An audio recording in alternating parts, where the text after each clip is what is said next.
Halo sobat terkasih dalam Tuhan Yesus Kristus, berjumpa kembali dengan saya di channel ini. Terima kasih buat teman-teman yang selalu setia mendukung perkembangan channel ini dengan cara subscribe, like, komen, dan share. Tuhan memberkati kita.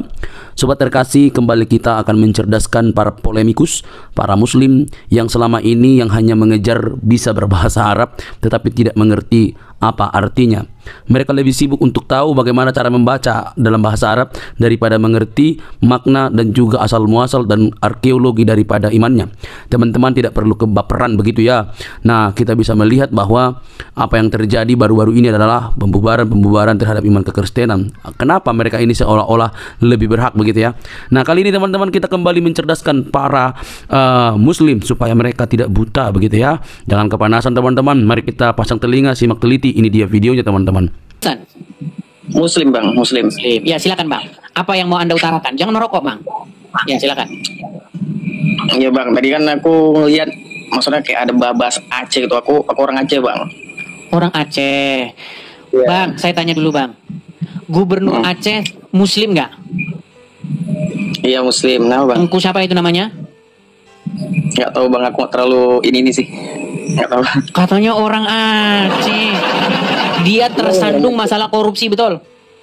Iya. Menurun nggak bang angka korupsi di Aceh bang semenjak diterapkannya syariat Islam? Nggak ngaruh sih bang. Nggak ngaruh bang.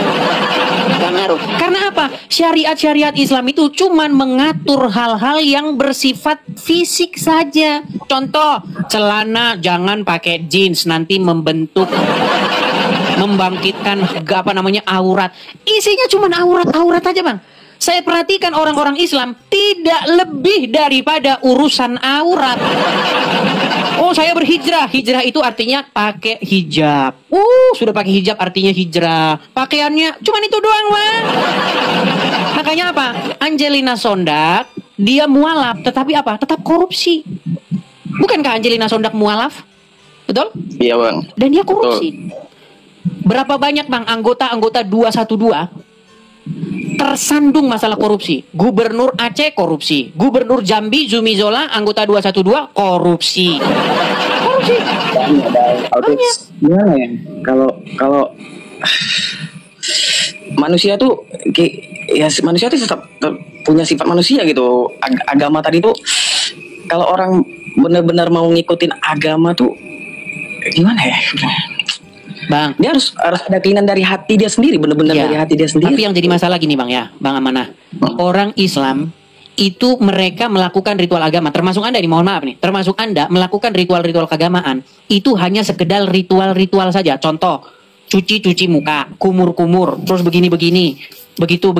Cuman itu doang. Habis itu begini. Nggak ada nilai rohaninya, itu tidak ada bang. Pak, yang perempuan pakai hijab, tanda orang hijrah. Kan tanda hijrah kan cuma menggunakan tutup kepala. Tetapi apa yang diajarkan oleh Yesus bang? Berbeda, bertolak belakang. Yesus mengajarkan apa? Hal-hal yang rohaniah. Yesus tidak pernah menekankan hal-hal yang bersifat jasmaniah. Rohaniah seperti apa tuh bang? Hidup di dalam kekudusan dan kebenaran. Bagaimana kita hidup? Bagaimana kita harus mengekspresikan hidup kita itu dengan hidup kudus dan benar. Bukan dengan begini terus korupsi. Apa kata Tuhan Yesus? Kasihilah sesamamu manusia seperti dirimu sendiri. Jikalau ada orang berbuat jahat kepada kamu, janganlah membalasnya dengan kejahatan. Kalau ada orang menganiaya kamu, doakan orang yang menganiaya kamu.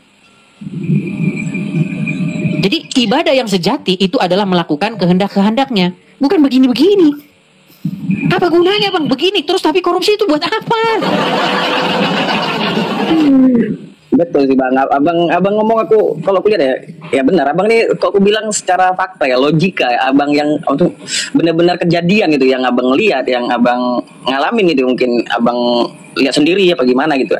Kalau masalah kejahatan tuh enggak, aku bilang netral ya. Semua agama tuh buat kejahatan. Memang dunia ini diciptakan tuh memang ada kejahatan gitu. Makanya ada yang baik gitu. Nah kayak itulah. Nah ini konsep. Oke. Di dalam agama Islam memang Allah itu menciptakan iblis. Iya. Nah, makanya saya bilang di dalam agama Islam sumber segala kejahatan. Kita tahu kan iblis itu kan hal-hal yang jahat, betul nggak? Iya. Nah, siapa yang menjadikan itu, menciptakan itu? Allah.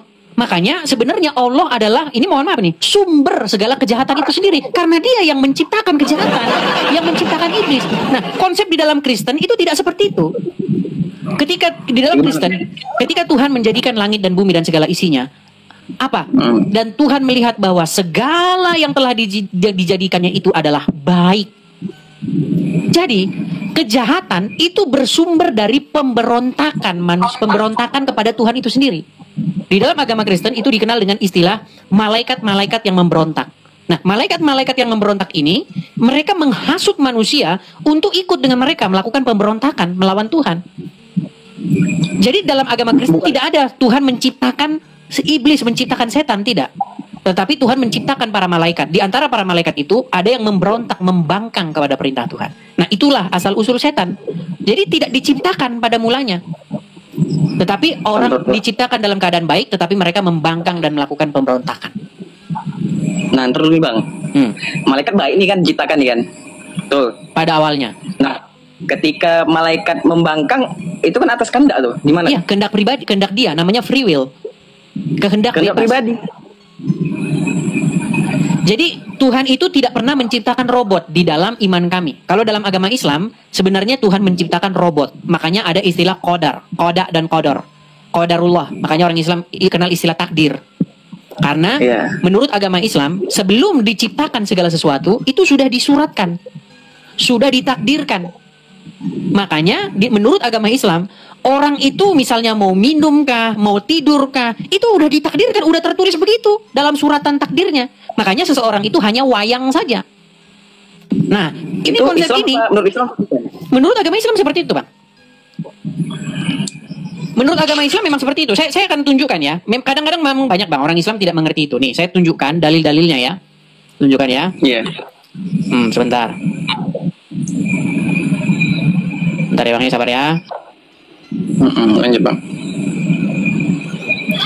Apakah ada konsep takdir dalam agama Islam? Baik, perhatikan ya. Ini kita kutipkan seorang penceramah Islam, ya, bahwa manusia itu memang punya takdir. Makasih Awi, makasih Awi. Nih, sebentar ya, saya ambil HP saya yang satunya ya, karena di sini historinya tidak Ini sudah sering kita bahas, Bang. Nah, di dalam Kristen sendiri itu tidak ada istilah seperti itu. Tapi dalam Kristen itu konsepnya itu free will atau kehendak bebas. Ya. Kehendak bebas.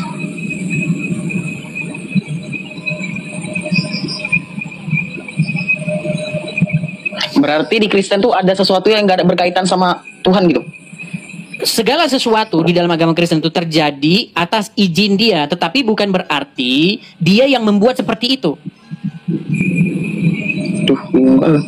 Ayo saja lanjut. Oke ya, saya gini kan ya. Ini misalnya mengenai konsep takdir ya. Perhatikan. Nih, saya akan tunjukkan. Perhatikan ya nih. Apa yang terjadi dan yang akan terjadi semua telah tercatat. Dalam hadis kata Nabi SAW, Inna Allah kataba aqadir al-khalaiq qabla an yakhluqa as-samawati wal ard bi 50,000 sana. Allah telah mencatat takdir seluruh alam semesta, makhluk alam semesta. Allah sudah catat takdir itu skenario apa yang terjadi, bagaimana kesudahan mereka, semua sudah Allah catat. Sebelum Allah menciptakan langit dan bumi dengan masa 50.000 tahun. Jadi 50.000 tahun sebelum Allah ciptakan langit dan bumi, Allah sudah catat apa yang akan terjadi. Catatnya di mana? Di Lauhil Mahfuz. Dalam hadis yang lain, awwalu ma khalaqa Allah al-qalam qala lahu. Ketika Allah ciptakan pena, Allah berkata kepada pena, "Uktub," tulislah. Pena berkata, "Madza aktub?" Apa yang aku tulis ya Rabb? Kata Allah, "Uktub maqadir kulli syai' ila qiyamis sa'a." Tulislah takdir segala sesuatu yang akan terjadi sampai hari kiamat. Jadi kalau orang Islam minum, misalnya ada orang Islam ambil gelas minum, ya karena memang udah tuh kayak gitu, udah ditulis kayak begitu yang terjadi kepada dia. Makanya saya bilang begini, ketika orang Islam mencuri, itu memang sudah ditakdirkan oleh Allah mencuri. Makanya saya bilang, maka kalau memang demikian, maka mustahil orang tersebut dituntut karena dia mencuri. Misalnya nanti di pengadilan yaumil akhir, si fulan, kau harus masuk neraka karena kau korupsi. Loh, itu kan sudah ditakdirkan oleh Allah, bukankah Allah yang telah menentukan itu? Tapi maaf nih Bang, itu siapa tadi ngobrol Bang? Itu namanya Ustadz Firanda. Itu Ustadz yang sangat terkenal. Ustadz Firanda ya. Iya. Nah, jadi tuh gini Bang ya, aku kalau takdir tuh ya. Jadi tuh kalau takdir tuh aku ada suatu kayak kisah lah tuh sebelum Rasulullah, masih jauh lagi, Nabi Musa ya. Jadi tuh Musa ya. Jadi ceritanya gini nih, ada perempuan yang mandul gitu, maksudnya udah lama gitu. Jadi dia tuh datang ke Nabi Musa, berdoa, sampaikan ke Musa. Nah, itu Nabi Musa berdoa. Itu disampaikanlah sama Allah bahwasanya dia tuh udah ditakdirkan sebagai mandul. Jadi dia tuh Nabi Musa tuh nyampaikan ke perempuan tadi nih, bahwasanya kamu bakalan mandul selamanya. Nah, cuman perempuan tadi ini tetap yakin bahwa walaupun di hatinya sendiri tetap berdoa sama Allah. Jadi dia doa terus. Itu berapa tahun kemudian hasilnya tetap sama kata Allah. Itu dia berdoa lagi setahun lagi, berdoa lagi. Itu jawabannya tetap sama sampai berpuluh-puluh tahun, jawabannya tetap sama sampai terakhirnya dia datang lagi ke Allah atau ke Nabi Musa, mintalah. Dan terakhirnya apa jawaban Allah? Ada itu atau masalah itu ayatnya. Atau bilang tuh masalah Allah tuh malu karena apa? Karena manusia tuh setiap hari doa dan Allah tuh nggak mengasihi. Terakhir apa dikasih waktu pas berdialog sama Nabi Musa, dikasih terakhir dia tuh bisa bilanglah kepadanya bahwasanya dia akan diberkahi anak. Nah, Iya, artinya memang bertentangan, Bang. tapi kalau kita belajar memang takdirnya seperti itu. Itu memang sudah suratan tangannya. Dia akan berdoa terus, nanti akhirnya dijawab doanya. Itu memang sudah skenario-nya. Itu memang skenario-nya. Makanya Bang, konsep-konsep di dalam agama Islam itu memang akhirnya memang membingungkan umat itu sendiri. Tapi kembali ke tema awal tadi, Bang. Gini Bang ya. Saya ini kan belajar agama Islam dan juga Bang, yang ribut Islam nih lah kan. Abang kan pernah cerita, aku udah lama ngikutin Abang dan nonton. Abang tuh nggak yang masalah Rasulullah bikin surat itu sahabatnya ribut, kan nggak? Iya. Ribut kan? Ya. Zaman apa? Zaman Rasulullah. Ribut kan? Ya. Tahu sendiri ya Bang kan? Padahal ada Rasulullah kan, tapi ribut kan? Iya. Nah, kan? Jadi gimana ya? Tabiat itu turun sampai sekarang kan? Emang udah ada Bang, makanya aku bilang kan kalau misalnya kita benar-benar ngikutin agama itu benar-benar harus dari hati itu. Kalau misalnya kita walaupun ada agama, abang bayangin aja, abang tahu yang kayak yang ngomong ya astagfirullahaladzim ya, maksudnya maaf lah nih aku Syiah tuh Bang. Nah, kan? Waktu Rasulullah wafat kan Ali itu nggak peduli sama yang masalah Syiah, masalah ini. Ali itu kan cuma ngurus makam Rasulullah, sibuk sama makam Rasulullah, nggak peduli. Tapi orang itunya sendiri kan sampai itulah yang terjadi dalam sejarah umat Islam Bang. Karena apa? Iya Bang. Karena sebagian umat Islam itu kan dia mayoritas Sunni. Sunni itu kan mengikuti Abu Bakar, Umar, kemudian dan seterusnya Utsman, ya kan. Tetapi yang Syiah itu artinya pengikut. Syiah itu artinya pengikut. Mereka itu mengikuti dari pihak keluarga Muhammad. Tetapi yang dari keluarga Muhammad ini memang dari dulu sudah teraniaya. Makanya cucu-cucunya segala macam kan dibantai semua. Iya Bang, ada oleh kelompok Muawiyah seperti itu. Nah, cuman orang-orang Sunni, ya mereka hanya termakan isu bahwa Syiah sesat. Syiah itu adalah golongan yang sesat. Ya, namanya kaum malas mikir kan. Kaum malas mikir itu karena semua ngomong begitu, oh ya berarti Syiah sesat. Tapi dia tidak tahu apa yang terjadi di balik sejarah itu. Bagaimana Muhammad ketika mau meninggal, Muhammad minta pena dan kertas supaya umat muslim tidak tersesat sepeninggalnya, betul? Tapi apakah jadi itu dituliskan? Iya, nggak jadi. Nggak jadi. Kesimpulannya berarti umat muslim telah tersesat. Karena Muhammad sendiri loh yang ngomong, bawakanlah kepadaku pena dan kertas. Aku ingin menuliskan sesuatu kepada kalian supaya kalian tidak tersesat sepeninggalku. Aku udah mikir tuh Bang, berapa hari aku mikir tuh ya. Ada 3 hari 4 hari ya. Jadi aku mikir gini kan, sesuatu yang nggak dibikin tuh kan artinya sunnah. Habis itu kalau Rasulullah tuh kan ada di surahnya tuh bahwasanya tuh Rasulullah tuh tidak gila kan, tidak gila. Jadi sesuatu yang digagalkan yang sama dia, artinya kan sunnah. Dan gimana ya? Kalau dia dalam keadaan sadar berarti kan dia waras. Nah gitu kan nggak mungkin. Atau kalau dia mengigau gitu, maksud mengigau sakit. Dan kalau mengigau sakitnya Umar kan udah bener larang dia karena dia udah ada Al-Quran juga kan. Dia sudah lagi sakit. Habis itu kalau misalnya dia mengigau kan, aduh mau ngomong apa lagi lupa. Nah, yang menjadi pertanyaan begitu Bang. Nah, ketika Muhammad mengatakan supaya kamu tidak tersesat sepeninggalku, berarti perkataan itu benar atau salah? Iya, benar lah. Oke, benar karena dia sadar mengucapkan itu. Dan ternyata tidak jadi itu. Berarti kesimpulannya menurut Muhammad umat Islam memang sudah sesat. Iya, itu kata Muhammad sendiri. Kalau itu aku lepas tangan bang. Nah, begitu. Tapi begini bang, banyak orang mengatakan seperti orang Syiah, mereka berasumsi bahwa itu adalah wasiat yang ingin dituliskan perihal siapakah yang menjadi khalifah sepeninggal Muhammad. Itu menurut versi Syiah. Menurut versi Sunni tidak, itu tidak apa-apa, itu Muhammad hanya mengigau saja itu karena dikuasai oleh sakitnya. Tetapi bang, dalam sudut pandang saya, ini dalam sudut pandang saya bang ya. Karena saya juga kan mengkaji agama Islam. Sebenarnya menurut saya bang, sebelum Muhammad mau meninggal itu, dia itu ingin membuat sebuah pengakuan. Bahwa selama ini dia itu tidak pernah mendapatkan wahyu. Selama ini dia itu banyak mengada-ngadakan wahyu. Dan kalian harus mengikuti Isa ibnu Maryam yang tertulis di dalam Injil. Iya, di dalam Al-Quran ada itu. Sesungguhnya terdapat petunjuk dan cahaya di dalam Injil. Tetapi Isa ibnu Maryam yang mana yang benar? Ya tentu yang ada dalam Injil. Karena itu yang lebih dulu. Dan Al-Quran mengkonfirmasi di dalamnya terdapat petunjuk dan cahaya. Menurut saya itu yang hendak dituliskan oleh Muhammad. Nah, karena Muhammad gagal menuliskan itu, makanya umat muslim hidup di dalam kesesatan yang nyata. Iya. Tapi ya itu mungkin butuh proses ya bang ya, butuh proses. Karena apa?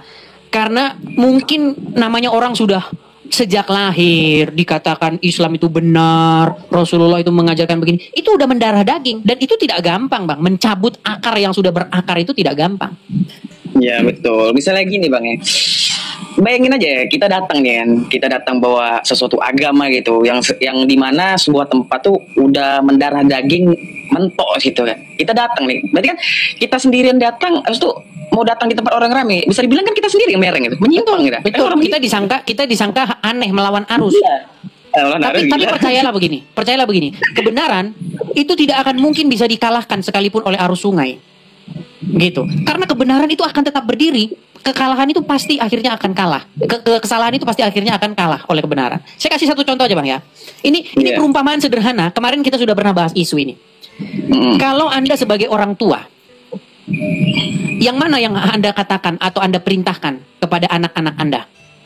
Yang A atau B? A begini, anak-anakku, jangan kalian mencuri supaya kalian nanti tidak menyesal. Atau yang B, anak-anakku, mencurilah kalian supaya kalian nanti menyesal. Mana kira-kira yang Anda katakan kepada anak-anak Anda? Ya Allah bang. Betul. Semua orang waras bang, semua orang tua di dunia ini pasti mengatakan yang A. Nah, jangan mencuri. Supaya apa? Supaya kamu nanti tidak menyesali perbuatan akibat daripada perbuatanmu itu. Supaya kamu tidak dipenjara. Nanti kamu dipenjara baru tahu rasanya dan kamu nyesal kan akhirnya. Nah, tetapi bang, Allah di dalam ajaran agama Islam itu malah mengajarkan yang B. Gimana nih bang? Wah, ini satu hal yang harusnya Anda sudah menjadi langkah Anda untuk meninggalkan agama Islam, bang. Nih, apa dikatakan di dalam hadis pengajaran Muhammad? Makanya Muhammad itu sebenarnya ingin mengoreksi ajarannya sendiri sebelum dia meninggal. Nih ya, dikatakan begini.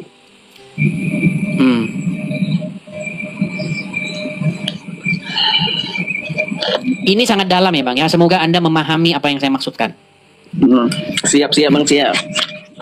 Kalau diumpamakan sebagai orang tua, maka Allah itu ibaratkan mencurilah nak supaya kau menyesal dan supaya ku ampuni. Ini tabiatnya Allah. Perhatikan. Dikatakan begini, ya. Perhatikan apa katanya? Dikatakan di dalam Sahih. Nah, nih. Bentar ya, sabar ya bang ya. Bentar, sabar.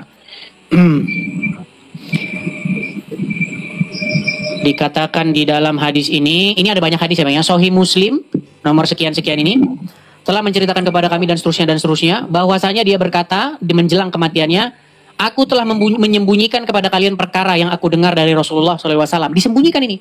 Nih, seandainya kamu sekalian tidak mempunyai dosa sedikit, niscaya Allah akan menciptakan satu kaum yang melakukan dosa untuk memberikan ampunan kepada mereka. Bayangin bang, ini adalah semacam sebuah rangsangan orang-orang untuk berbuat dosa. Karena kalau orang nggak bikin dosa, nanti Allah bingung siapa yang mau saya ampuni nih. Ini kan intriknya ini. Kayak ini bang, kayak apa tuh kayak ini Palestina bang. Jadi tuh ada tuh kayak cerita UAS ya, UAS ya. Jadi dia bilang kayak gini, dia nanya sama ustadz dia, guru dia lah gitu. Kenapa Palestina ini nggak dihentikan aja gitu kan? Jadi gurunya ini atau ustadznya ini ngejawab lah gitu kan, bilangnya kalau lah dihentikan perang Palestina ini kan, lalu orang Islam tuh mau ke surga tuh lewat apa gitu? Nah jadi kayak ngait gak sih? Ngait kan? Iya, makanya saya bilang bang, jadi Allah itu memang dia itu supaya ada seperti orang tua tadi loh. Misalnya tadi kan kita sudah buat umpama, jangan buat jangan mencuri nak supaya kamu nanti tidak nyesal. Itu kan orang tua yang waras kan? Nah kalau orang tua yang tidak waras sebaliknya, nak mencurilah kamu supaya kamu menyesal. Ini seperti ini nih. Demi zat yang jiwaku berada dalam tangannya, seandainya kamu sekalian tidak berbuat dosa, niscaya Allah akan memusnahkan kalian. Setelah itu Allah akan menggantikan kalian dengan umat yang pernah berdosa. Kemudian mereka akan memohon ampunan kepada Allah, dan Allah pun pasti akan mengampuni mereka. Jadi ini sebenarnya ini bang, demi zat yang jiwaku di tangannya, seandainya kamu sekalian tidak berbuat dosa sama sekali, niscaya Allah akan memusnahkan kalian.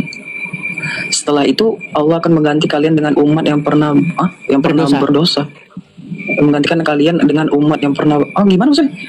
Kalau tidak berbuat dosa, kalau ada umat tidak berbuat dosa sama sekali, akan dimusnahkan oleh Allah. Akan diganti dengan umat yang berbuat dosa. Kemudian mereka akan memohon ampunan kepada Allah, dan Allah pasti akan mengampuni mereka. Jadi ini bahasa-bahasa licik. Gimana?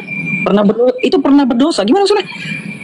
Dengan umat yang pernah berdosa, maksudnya dia udah hidup lama gitu apa gimana tuh? Nah itu dia bang, makanya serba membingungkan. makanya serba membingungkan.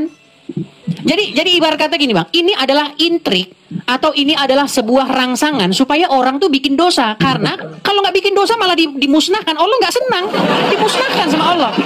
Dimusnahin itu kan tanda bahwa barang itu cacat, betul nggak? Kalau kita musnahin sesuatu, berarti barang itu memang tidak sesuai lagi dengan hati kita. Kita bakar, kita musnahkan. Nah Allah tidak suka dengan umat manusia yang sempurna, hidup kudus, tidak bercacat celah. Nggak suka dia, malah dimusnahin. Allah senangnya sama umat yang berbuat dosa, kemudian umat itu mohon ampun, dan Allah pasti mengampuni. Ini makanya saya bilang bang, ini tiada lain adalah malaikat jahat atau iblis yang menyamar menjadi malaikat terang. Makanya dalam agama Kristen, nih saya berikan ya, di dalam agama Kristen bang, malaikat-malaikat itu, pembangkang pemberontak tadi, mereka itu dicampakkan ke gua-gua yang gelap. Nah Muhammad menerima wahyu di gua yang gelap itu. Di gua Hira dia menerima wahyu. Makanya ajarannya 11-12. Loh, Muhammad membolehkan boleh berdusta. Kita tahu dusta itu datangnya dari iblis. Betul? Iya. Muhammad mengajarkan kalau kamu nggak bikin dosa sama sekali, dimusnahin kamu sama Allah. Akan diganti dengan kaum yang berbuat dosa, dan Allah akan mengampuni dosa mereka. Itu sama seperti orang tua. Sama seperti orang tua bilang begini, nak, jangan maling ya, supaya kamu nanti menyesal. Oh salah, itu orang tua yang salah. Menurut Allah, orang tua itu harus begini, nak, kalau kau nggak maling sama sekali, ku gebukin kau. Kau harus maling, supaya apa nak? Supaya nanti kau menyesal dan mohon ampun sama bapak. Makanya saya bilang, sedeng bang, sedeng. Makanya gimana? Makanya saya bilang bang, saya ingin memberitakan tentang Tuhan Yesus. Mari kita datang kepada Tuhan Yesus, sang kebenaran dan hidup itu. Dia akan, apa kata Tuhan Yesus? Marilah datang kepadaku. Yang haus, marilah datang kepadaku, supaya aku berikan air minum, supaya orang tersebut tidak haus lagi sampai selama-lamanya. Itu bukan bicara mengenai air, betulan. Tadi bang, yang sama yang tadi, yang hadis tadi. Aku mikir berarti yang orang-orang makan, pantesan aku kayak ada aneh. Orang-orang baik itu pasti cepat meninggal. Bukan masalah itu, maksudnya begini bang. Apa yang diajarkan oleh Tuhan Yesus, itulah ajaran yang benar dan sejati. Makanya dia itu adalah terang dunia. Nah, saya ingin membawa Injil yang di dalam Al-Quran sendiri dikatakan di dalamnya terdapat petunjuk dan cahaya. Itu yang ingin saya buat menjadi familiar di tengah-tengah umat muslim. Supaya umat muslim itu di rumahnya terdapat Injil. Tapi ketika saya main ke rumah sahabat-sahabat saya yang Islam, banyak bang teman-teman saya yang Islam. ketika saya main ke rumahnya, tidak saya dapati Injil di situ. Yang saya dapati kitab fikih, kitab bagaimana bersetubuh, kitab bagaimana menjalani malam Jumat. Itu kitab-kitab seperti itu yang saya dapati, Bang. Injil ya. Yes. Dalam Al-Quran jelas dikatakan, beriman kepada kitab-kitab sebelumnya, yaitu Injil dan Taurat, karena di dalamnya terdapat petunjuk dan cahaya. Tuh, Injil bagus, Bang. Saya rasa ketika Muhammad hendak meninggal dulu, dia sebenarnya ingin menuliskan wasiat itu. Tetapi kan dihalangi oleh Umar bin Khattab. Dan mereka bertengkar, ribut mereka di situ, ribut hebat. Dan Muhammad sampai mengusir mereka itu dalam narasi itu. Pergi kalian semua dari sini, katanya. Bayangkan, di dalam Al-Quran, Bang, dikatakan, janganlah engkau meninggikan suara di hadapan Rasul. Meninggikan suaranya nggak boleh. Apalagi mereka bertengkar di hadapan orang sakit. Nah, kata Muhammad, aku ingin menuliskan kepada kalian sebuah wasiat yang sekalian tidak akan tersesat sepeninggalnya.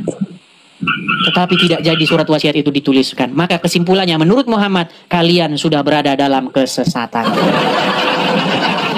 Begitu. Walaupun ya, semua kan prediksi.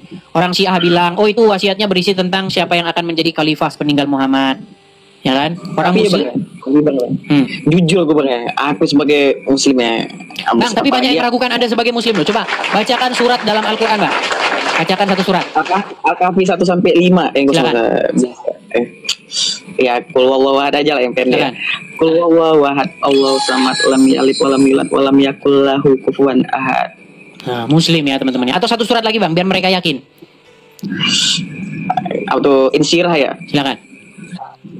Alam nasrah laka sadrak wa wada'na anka wizrak allazi ankada zahrak wa rafa'na laka zikrak. Sah, Muslim ya, Muslim. Ya, intinya gitu lah, Bang. Dari pembicaraan saya ini, kita tidak mau langsung menuangkan air itu langsung lebih daripada kapasitasnya. Nanti tumpah, percuma. Artinya maksudnya begini, ini pembicaraan kita, awal pembicaraan kita yang baik. Suatu saat mungkin nanti Abang merenung dan nanti akan mengambil kesimpulan yang mana jalan yang lurus, seperti itu. Oke ya, saya rasa gitu saja ya. Jujur, bentar, Bang, jujur aku, Bang. Aku ya yang sebagai Islam tuh, maksudnya Abang tahu banget itu, tahu banyak tentang Islam. Kok bisa lebih tahu namanya ahlinya, pakarnya. Iyalah. Tapi gini, Bang. Nama Abang kan amanah. Amanah itu artinya bukan nama akun ini loh. Nama akunnya kan amanah. Ya kan? Amanah itu artinya orang yang terpercaya, artinya orang yang bisa dipegang gitu loh. Iya. Nah, amin. Nah, Muhammad itu digelari sebagai Al-Amin, orang yang jujur terpercaya. Tapi di detik yang sama, Muhammad mengajarkan boleh berdusta. Bagaimana kita percaya itu, Bang? Iya, makanya Bang, semakin didalami, semakin ya itu tadi saya bilang. Tapi ya mungkin sekarang, mungkin belum lah. Tapi nanti seiring berjalannya waktu. Oke, saya rasa kita aja, Bang, ya. Iya, Bang, siap. Oke, makasih Bang Amanah, saya turunkan ya. Iya, Bang. Bentar ya. Silakan.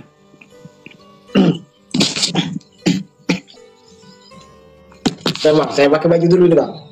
Baik, silakan. Harusnya Anda udah pakai baju sebelumnya, Bang. Ya, jangan lama-lama ya, Bang. Karena kerjaan kita bukan mau nungguin Abang pakai baju. Oke. Silakan. Oke. Ya, silakan. Muhammad Ardiansah. Semoga kita bisa diskusi dengan baik. Ya, silakan. Iya, Muhammad Ardiansah, apa yang ingin Anda utarakan? Nah, tadi Abang membawakan hadis Sahih Muslim 4939. Tidak ada yang salah dengan hadis itu, Bang. Di hadis itu menyatakan apa? Iya, karena hanya saja caranya Abang atau image-nya Abang itu kurang mengerti di situ. Hadis itu tentang apa dulu? Iya, hadis itu tadi yang Abang mengatakan bahwa Rasulullah SAW menyatakan seandainya jika di dunia ini tidak ada lagi orang yang berdosa, maka Allah akan menggantikan. Bukan gitu bunyinya. Saya benarkan ya. Bunyinya begini. Bahwa Muhammad bersabda, demi zat yang jiwaku berada dalam genggaman tangannya. Jikalau kalian tidak berbuat dosa sama sekali, niscaya Allah akan memusnahkan kalian semua. Dan Allah akan mendatangkan suatu kaum yang berbuat dosa, kemudian Allah akan mengampuni dosa mereka. Betul? Betul. Nah, berarti di sini ada sebuah rangkaian berpikir bahwa Saya umpamakan sebagai perumpamaan. Kalau ada orang tua, dia berkata kepada anaknya, "Nak, jangan berbuat kesalahan. Jangan mencuri." Kita taruhlah mencuri aja lah. Jangan mencuri ya, Nak. Supaya apa? Supaya kamu nanti tidak menyesali perbuatanmu. Tetapi ada orang tua yang kedua. Orang tua yang kedua nasihatnya berbeda. "Nak, kalau kau tak mencuri sama sekali, ku ganti kau nanti dengan anaknya orang. Kalau kau tak mencuri sama sekali, siapa yang nanti yang mau ku ampuni? Ah, maka dari itu mencurilah kau supaya ku ampuni dirimu." Ini kan pola pikir itu begitu. Silakan. Oke. Nah, boleh saya tanggapi Bang ya? Silakan. Nah, di dalam Al-Quran dikatakan, "Wa ma khalaqnal insana illa liya'budun," kata Allah. "Tidaklah aku ciptakan jin dan manusia kecuali untuk beribadah kepadaku." Benar? Ya. Ketika kita ini di dunia ini sudah beribadah, tugas kita ini hanya diperintahkan untuk beribadah. Ketika semua orang sudah beribadah dengan baik, menuruti apa aja yang diperintahkan Allah Subhanahu wa taala, maka kita akan dimusnahkan. Kemana kita akan dikembalikan? Ya tentu ke surga, karena tidak ada dosa, Bang. Oke, baik. Allah akan mengganti dengan yang baru. Dan Allah, kenapa Allah menghendaki yang demikian? Karena Allah ini ingin menunjukkan kekuasaannya, kuasanya. Baik. Dan Anda paham di situ. Sudah? Nah, ya, mengenai yang lain tadi, Abang mengatakan bahwa kita ini boleh berdusta dalam 3 Sebentar, hal. fokus dulu ke sini, Bang. Nanti dulu ke situ. Sebentar, belum selesai ini. Ya, gini. Bentar. Di dalam Al-Quran, saya sudah pernah bilang sama Abang, di dalam surah An-Nisa, "Ya ayyuhalladzina amanu ati'ullaha wa ati'ur rasul." Yang memerintahkan kita untuk mentaati Rasulullah SAW itu siapa? Saya tanya dulu Abang. Menurut Al-Quran adalah Allah sendiri. Nah, berarti apabila kita tidak mengikuti apa yang diajarkan oleh Rasulullah SAW, dengan kata lain, kita sudah membangkang kepada Allah Subhanahu wa taala. Baik. Bisa saya tanggapi? Benar tidak? Benar. Silakan. Secara kaidah Islam gitu memang. Karena mentaati Muhammad itu pada dasarnya sejatinya sama dengan mentaati Allah. Ya, karena itu perintah Allah. Baik. Nah, perintah Allah di dalam surat Al-Ahzab ayat 70, "Ya ayyuhallazina amanu," wahai orang-orang yang beriman. Perkatakanlah, ucapkanlah perkataan yang benar. Coba dicek. Benar. Nah, Benar. Saya sudah paham. apakah perkataan yang benar itu adalah berdusta? Oke. Nah, tentu saja perkataan yang benar itu adalah perkataan yang sesuai dengan keadaan yang sebenarnya. Contoh. Benar. Seorang suami menurut agama Islam kan boleh kawin lagi. Dia boleh mencari istri-istri dengan harta yang dia miliki, betul? Nah, ketika seorang suami, misalnya saya tinggal di Medan, punya istri. Saya pergi berdakwah. Saya pergi syiar agama ke puncak Bogor. Di Bogor saya melihat seorang wanita cantik. Nah, saya teringat dengan ayat Al-Quran. Kamu boleh mencari istri-istri dengan harta yang kamu miliki, bukan untuk berzina. Baik? Nah, saya akan menikah di situ. Saya nikahi kamu dengan mahar 5 juta selama 3 hari. Selama 3 hari. Iya. Terus? Nah, lalu istri saya telepon. "Bang, abang di situ udah nambah istri atau belum?" Nah, menurut Muhammad boleh berdusta dalam hal suami istri supaya menjadi ridho. Iya. Maka saya harus bilang kepada istri saya, "Sayang, saya tidak menikah lagi di sini." Nah, walaupun yang saya katakan itu adalah dusta. Dan itu dibolehkan oleh Muhammad. Berdusta dalam 3 hal. Salah satunya adalah seorang suami yang berdusta kepada istrinya kalau dia kawin lagi. Nah, ini tentu saja bertentangan. Ini tentu saja bertentangan dengan Al-Quran dalam surat Al-Ahzab ayat 70. Silakan. Oke, bentar. Anda sudah panjang lebar di sini menyatakan boleh berdusta dalam 3 hal itu. Terangkan dong, apa saja? Baik, saya akan tunjukkan. Apa saja yang dibolehkan berdusta dalam 3 hal. Kalau saya yang ngomong, nanti umat muslim tidak percaya. Jadi saya akan kutip saja. Bukakan aja. Abang kan bisa tunjukkan data tadi. Silakan buka. Oke, mau yang hadis atau mau perkataan Ustadz? Ya, yang hadisnya aja. Baik, yang hadisnya saja. Baik, saya akan tunjukkan ya. Boleh berdusta dalam 3 hal. Ya. Alhamdulillah, insya Allah semua orang muslim sudah paham tentang itu. Baik. Saya akan tunjukkan hadisnya ya. Dalam hal seperti apakah seorang muslim boleh berdusta? Saya balikkan kamera saya. Nih. Oke. Saya tidak mengada-ngada ya. Nih. Iya, benar. Ternyata dibolehkan berbohong dalam 3 hal ini. Salah satunya suami ke istri. Jadi kalau suami kawin lagi, bilang sama istrinya, "Saya tidak ada kawin lagi." Boleh. Oke, hadisnya ya. Baik, saya Hadisnya akan mana? tunjukkan hadisnya. Kita akan tunjukkan hadisnya ya. Memang Oke. boleh berdusta kepada istri Perhatikan. untuk menyenangkan Kebohongan. untuk menyenangkan hati seorang istri. Insya Nah, Allah. kalau dibilang sama istri kawin lagi, itu menyenangkan atau menyakiti hatinya? Nah, makanya di situ abang salah. Saya bacakan dulu saja ya. Saya bacakan dulu. Kebohongan diperbolehkan dalam 3 hal. Ya. Laki-laki yang berbohong dalam peperangan mendamaikan di antara orang bertikai, dan laki-laki yang berbohong kepada istrinya untuk membuatnya ridho. Oke. Nah, sekarang begini Bang. Nah, saya balikin dulu kamera saya. Saya balikin kamera saya. Nih. Misalnya nih, Ahmad Dhani. Begitu bahagianya Ahmad Dhani dikaruniai 3 putra yang ganteng-ganteng. Dia bilang sama Maya Estianti, Maya, saya nikah lagi. Itu akan menyakiti hatinya Maya. Makanya dia harus berbohong. Saya tidak kawin lagi. Walaupun nanti waktu akan mengungkap, ternyata Ahmad Dhani kawin lagi sama Mulan Jamila, temannya Maya sendiri. Makanya muncul istilah aku punya teman-teman sepermainan, teman tapi mesra. Nah, makanya saya bilang begini Bang, kebohongan itu ujung-ujungnya pasti pahit. Karena kebohongan itu pasti tidaklah membawa kebaikan pada akhirnya. Karena namanya bohong kok. Nah, sekarang begini, menurut Al-Quran ternyata sedikit Bang, biar saya tutup dulu dengan ini Bang. Biar saya tutup dengan ini. Bohong itu adalah tanda orang tidak beriman. Saya akan tunjukkan ayatnya, bahwa bohong itu adalah tanda orang tidak beriman. Saya tunjukkan ayatnya ya. Di dalam Quran surat, Aduh, Bang Idis. sebentar ya. Sesungguhnya orang-orang yang berdusta itu adalah tanda bahwa orang tersebut tidak beriman. Perhatikan ya.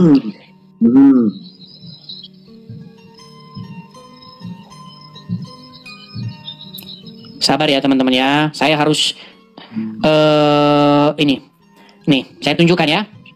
Itu tertulis di dalam Al-Quran. Surat An-Nahl. Izin Bang, saya boleh sambil ngerokok nggak Bang? Iya, sebenarnya nanti Anda akan di-ban sama TikTok. Oke, nggak usah berarti. Oke, An-Nahl 105 ya. An-Nahl 105 terjemahan. Saya akan kutipkan, saya balikan lagi kamera saya. Nih ya. Perhatikan, surat An-Nahl ayat 105. Sesungguhnya yang mengada-adakan kebohongan hanyalah orang-orang yang tidak beriman kepada ayat-ayat Allah, dan mereka itulah orang-orang pendusta. Betul tidak? Benar. Nah, Muhammad mengajari bohong nggak?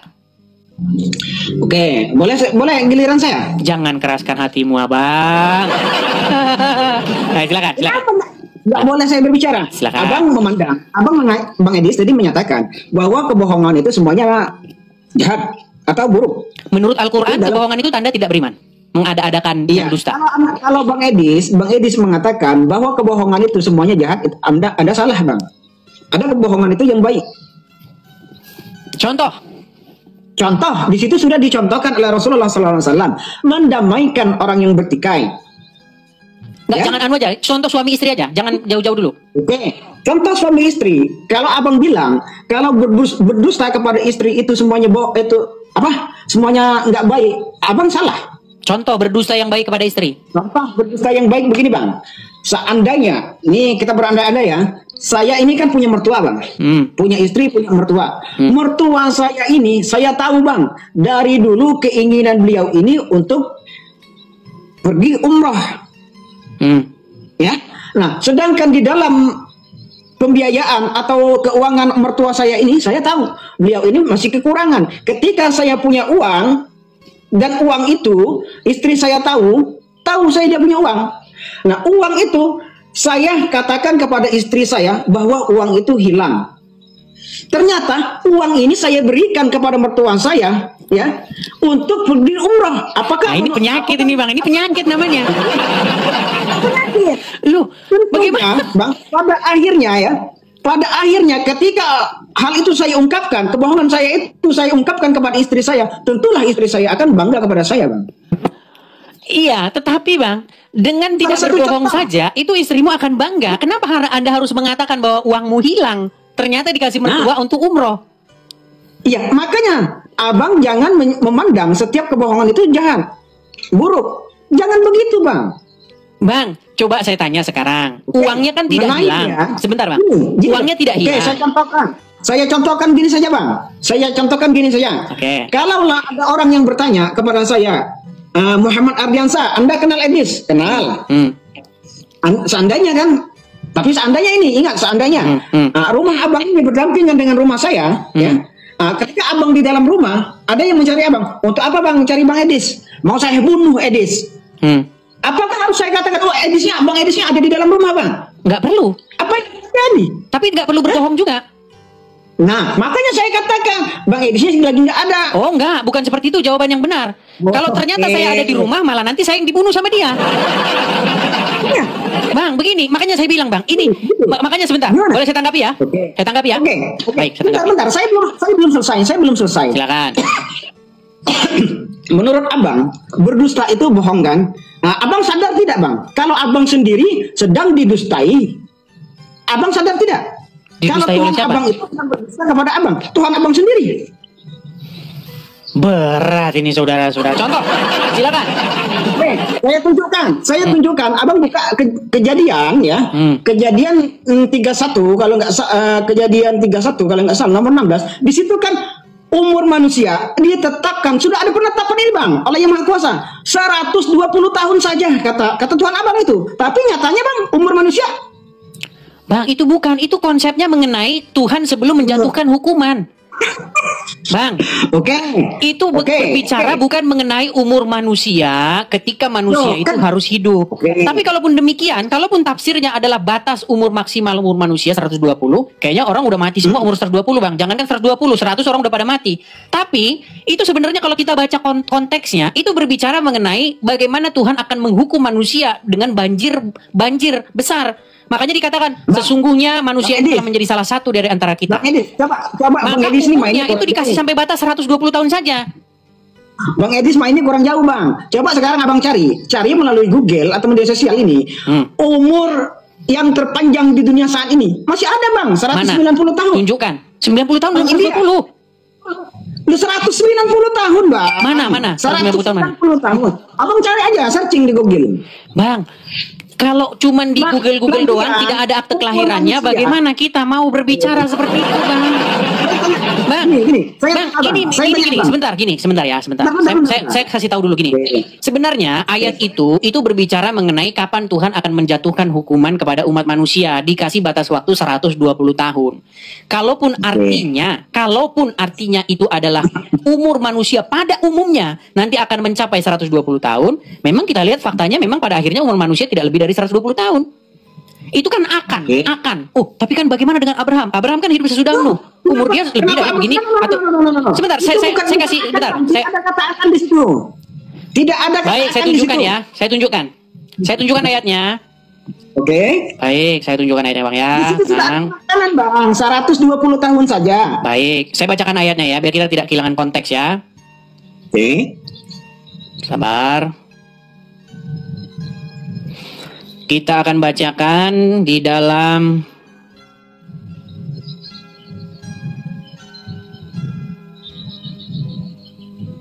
itu ada di dalam Kejadian pasal yang ke-6 ayat yang ketiga ya Bang ya. Saya bacakan. coba. Tapi sebelum ayat yang ketiga, kita baca dulu aja ayat yang pertama ya. Oke, Baik. silakan. Ketika manusia itu mulai bertambah banyak. Jadi ini ngomongin manusia yang ada pada saat itu yang banyak itu. Iya. Silakan nanti bacakan dulu Jumlahnya. nanti baru jelaskan. Oke. Ketika manusia itu mulai bertambah banyak jumlahnya di muka bumi dan bagi mereka lahir anak-anak perempuan, maka anak-anak Allah melihat bahwa anak-anak perempuan manusia itu cantik-cantik. Lalu mereka mengambil istri dari antara perempuan-perempuan itu siapa saja yang disukai oleh mereka. Berfirmanlah Tuhan, Rohku tidak akan selama-lamanya tinggal di dalam manusia. Karena manusia itu adalah daging, tetapi umurnya akan 120 tahun saja. Akan, Bang. Tetapi umurnya akan di situ 120 tahun saja. Hanya bang, jangan anda pelintir Nah, di situ. ini bisa saja berbicara. Iya, ini Bang bacaannya. Umurnya akan. Perhatikan ya, pada waktu itu. Tidak ada kata akan di situ, Bang. Kenapa Abang Karena- tampilkan aja datanya, Bang? Tapi umurnya akan 120 tahun saja. No, hanya 120 tahun saja. Oke, coba baca. Tidak ada kata akan. Coba baca. Hanya 120 tahun saja. Mau saya tunjukkan, Bang? Silakan tunjukkan. Baik. Tunjukkan. Saya akan tunjukkan ya. Saya balikan dulu kamera saya supaya dia tahu bahwa apa yang dia katakan salah. Oke, kelihatan, Bang? Loh, apa itu? Apa itu, Bang? Nah, bentar ya. Aduh, Bang Idis. Bang Nih, Idis. kelihatan ya? Lagian, Bang, kalau Nah, itu ada kelihatan, pemicu, kelihatan? Bang. Oke. Itu apa itu? Gimana? Kejadian 6 ayat 3. Berfirmanlah Tuhan, rohku tidak akan selama-lamanya tinggal di dalam manusia. Karena manusia itu adalah daging. Tetapi umurnya akan 120 tahun saja. Oke. 120 tahun kan? Iya, akan 120 tahun saja. Kalau itu berbicara mengenai orang-orang yang hidup pada masa itu sebelum penghukuman, maksudnya akan 120 tahun saja waktunya. Maka mereka itu akan dimusnahkan oleh air bah. Tetapi kalau pengertiannya itu adalah untuk manusia nanti yang pada umumnya, toh fakta dan kenyataan umur manusia paling sudah mati umur 90-100. Oke. Kalau abang katakan tadi ada yang umur sekarang ini ada umur 190. Bang. Mana akte kelahirannya, Bang? Nah, kalau cuma ngaku-ngaku ya, nenek-nenek saya juga ngaku umurnya udah 100, tapi saya nggak percaya umurnya 100 karena saya nggak lihat akte kelahirannya. Oke. Oke ya. Nah, sekarang saya Tapi kembali dulu ke tema, jangan mengalihkan topik dulu, Bang. Sabar. Saya belum selesai tadi. Tadi kan Abang kasih contoh kan mengenai berbohong. Misalnya ada seseorang mencari saya. Mana Idis? Mana Idis katanya? Mau saya bunuh dia. Terus ya. dia nanya, Bilang dong, ini ada di dalam, biar modar sekalian gitu. kenapa saya harus bilang begitu? Nah, Saya tidak harus menunjuk, tenang. Saya tidak harus berbohong untuk menyelamatkan dia. Bagaimana cara saya? Bagaimana cara saya? Saya akan pegang ini orang yang mau melakukan pembunuhan ini. Tenang, tenang, Bang. Semua masalah bisa diselesaikan dengan baik-baik. Tenang, tenang. Tenang dulu. Ada apa? Ada apa? Beri dia air minum. Ada apa? Dia begini, begini, begitu. Tenang, Bang. Solusi ada. Jangan main-main tumpah-tumpah darah. Emangnya ayam kita tumpah-tumpah darah. Ada solusinya. Kita ini ada aparat. Negara ini negara hukum. Saya telepon saja, Bang. Kalau di sini 911 911. Halo? Datang, Bang. Datang sampai rumah. Sekarang begini, maksud saya begini, Bang. Tidak harus berbohong untuk memecahkan satu solusi seperti kepada istri. Suami kepada istri. Jadi makanya saya bilang, Bang, bohong itu kayak karena Abang sudah Islam, sudah diajarin bohong itu baik, ya akhirnya jadi begini. Tapi saya tanya dulu sama Abang. Di hati nuranimu yang paling dalam, sesuai dengan Al-Qur'an. Sesungguhnya orang-orang yang mengada-ngadakan dusta atau kebohongan itu adalah orang-orang yang tidak beriman. Setuju atau tidak? yang mengada-adakan ya. Saya tunjukkan lagi ayatnya ya. Memang mereka ini, entah Abang ini malu dilihat 13.000 orang di sini atau bagaimana. Baik. Tenang Bang ya, tenang Bang. Biar saya tunjukkan lagi ayatnya Bang ya. Biar enak kita diskusi. Ya. Baik. Ya, ada-adakan ya. Ya. Sesungguhnya, atau Abang lah yang baca dulu lah. Sesungguhnya. Ya. Sesungguhnya artinya yang mengada-adakan kebohongan hanyalah orang-orang yang tidak beriman kepada ayat-ayat Allah. Terus Dan mereka itulah orang-orang pendusta. baik. Menurut Al-Qur'an, orang yang mengada-adakan perkara bohong itu tanda orang beriman atau tidak? No. Di situ mengada-adakan atau mengadakan. Berat, saudara-saudara. tapi saya bilang beginilah Bang Ardiansyah, begini. Sebenarnya Kenapa? Bang Ardiansyah, dengar Bang. Sebenarnya begini. Aduh. Sebenarnya Muhammad sendiri sudah berkata, tidaklah seorang itu dapat agama Islam maksud saya. Agama Islam itu tidak bisa dikatakan dia muslim kalau dia tidak percaya kepada nabi-nabi yang sebelumnya. Betul? Betul. Oke. Jadi menurut agama Islam Anda harus percaya nggak kepada Yesus? Saya tidak disuruh percaya kepada Yesus. Nah, kan berat kan? Bukankah Anda harus disuruh mengimani, beriman kepada nabi-nabi sebelumnya? Beriman kepada nabi-nabi sebelumnya. Saya tidak pernah baca itu disuruh beriman kepada nabi-nabi sebelumnya. Saya tidak pernah baca. Di mana itu ada? Oke, sekarang saya tanya. Menurut Al-Qur'an, nih saya bacakan ya. Bahwa Allah tidak membeda-bedakan, Bang, nih ya. Aduh, nih ya. Saya akan tunjukkan.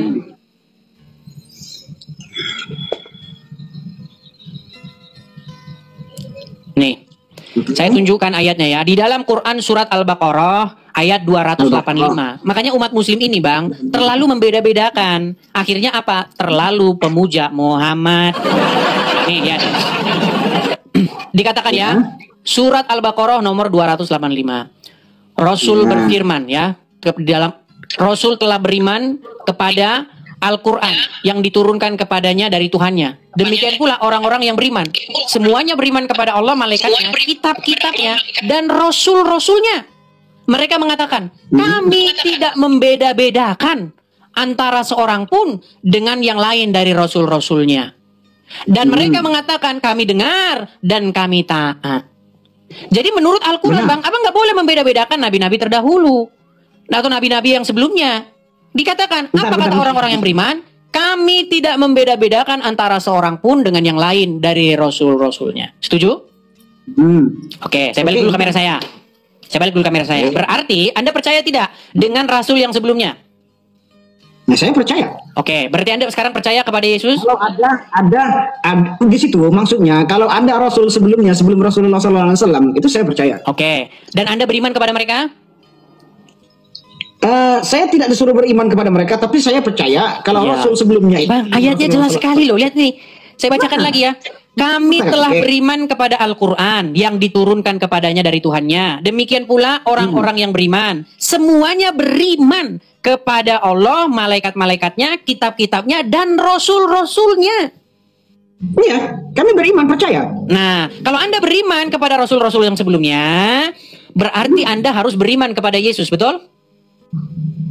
Pada Yesus. Berat ini teman-teman. Oh, Yesus ini atau Nabi Isa yang kami bilang gitu. Oke, Anda harus beriman nggak? Sebelum kita masuk ke dalamnya, Anda beriman tidak? Nah, saya mengimani bahwa Nabi Isa alaihissalam adalah Rasulullah. Oke, Anda harus beriman dan Anda harus mengikuti ajarannya, betul? Oke, apa yang Yesus katakan di dalam Injil? Jika iya, katakanlah iya. Jika tidak, katakanlah tidak. Apa yang lebih daripada itu berasal dari si jahat. Apa kata Tuhan Yesus? Iblis itu adalah bapa segala dusta. Jadi yang berdusta itu adalah iblis. Nah, sekarang Bang, sekarang yang menjadi masalah, kenapa Muhammad mengajarkan dusta sementara rasul-rasul sebelumnya mengajarkan kejujuran? Makanya saya bilang, Bang, Muhammad itu tanda bahwa dia tidak beriman. Karena dia berdusta, dia mengada-ngada. Menurut Al-Quran, orang yang berdusta adalah tanda orang yang beriman, tidak beriman. Dan Muhammad mengajarkan berdusta. Makanya saya bilang, Bang, Muhammad ketika ingin meninggalnya, dia ingin menuliskan sebuah wasiat. Sesungguhnya aku ingin menuliskan sebuah wasiat kepada kalian supaya kalian tidak tersesat sepeninggalku. Nah, ternyata Bang, itu dihalang-halangi oleh para yang saya katakan para penjahat ini tidak diluluskan itu. Akhirnya apa? Akhirnya gagal. Makanya Islam hidup di dalam kesesatan sesuai Muhammad. Padahal sebenarnya dia ingin membuat pengakuan bahwa saya ini adalah salah selama ini. Saya menyesal. Maka ikutilah oleh kalian yaitu Yesus. Tapi sayang Muhammad sudah keburu meninggal duluan. Saya akan tunjukkan, Bang. Saya tunjukkan hadisnya di mana Muhammad ingin menuliskan wasiat. Ya. Aduh, terus? Perhatikan ya. Ya. Saya akan tunjukkan. Apakah saya mengada-ngada ketika saya katakan bahwa Muhammad pernah mengatakan yang demikian itu?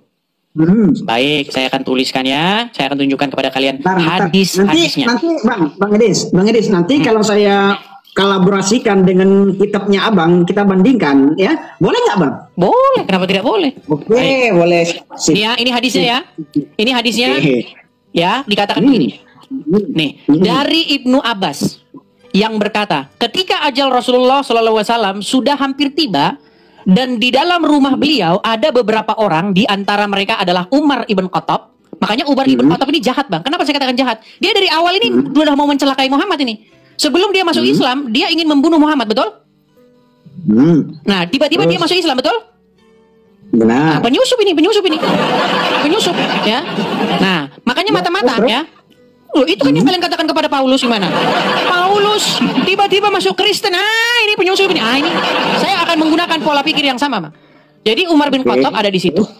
Dan beberapa orang diantaranya Umar bin Khattab. Lalu, Nabi SAW bersabda. Perhatikan kata yang berwarna biru ini, Bang.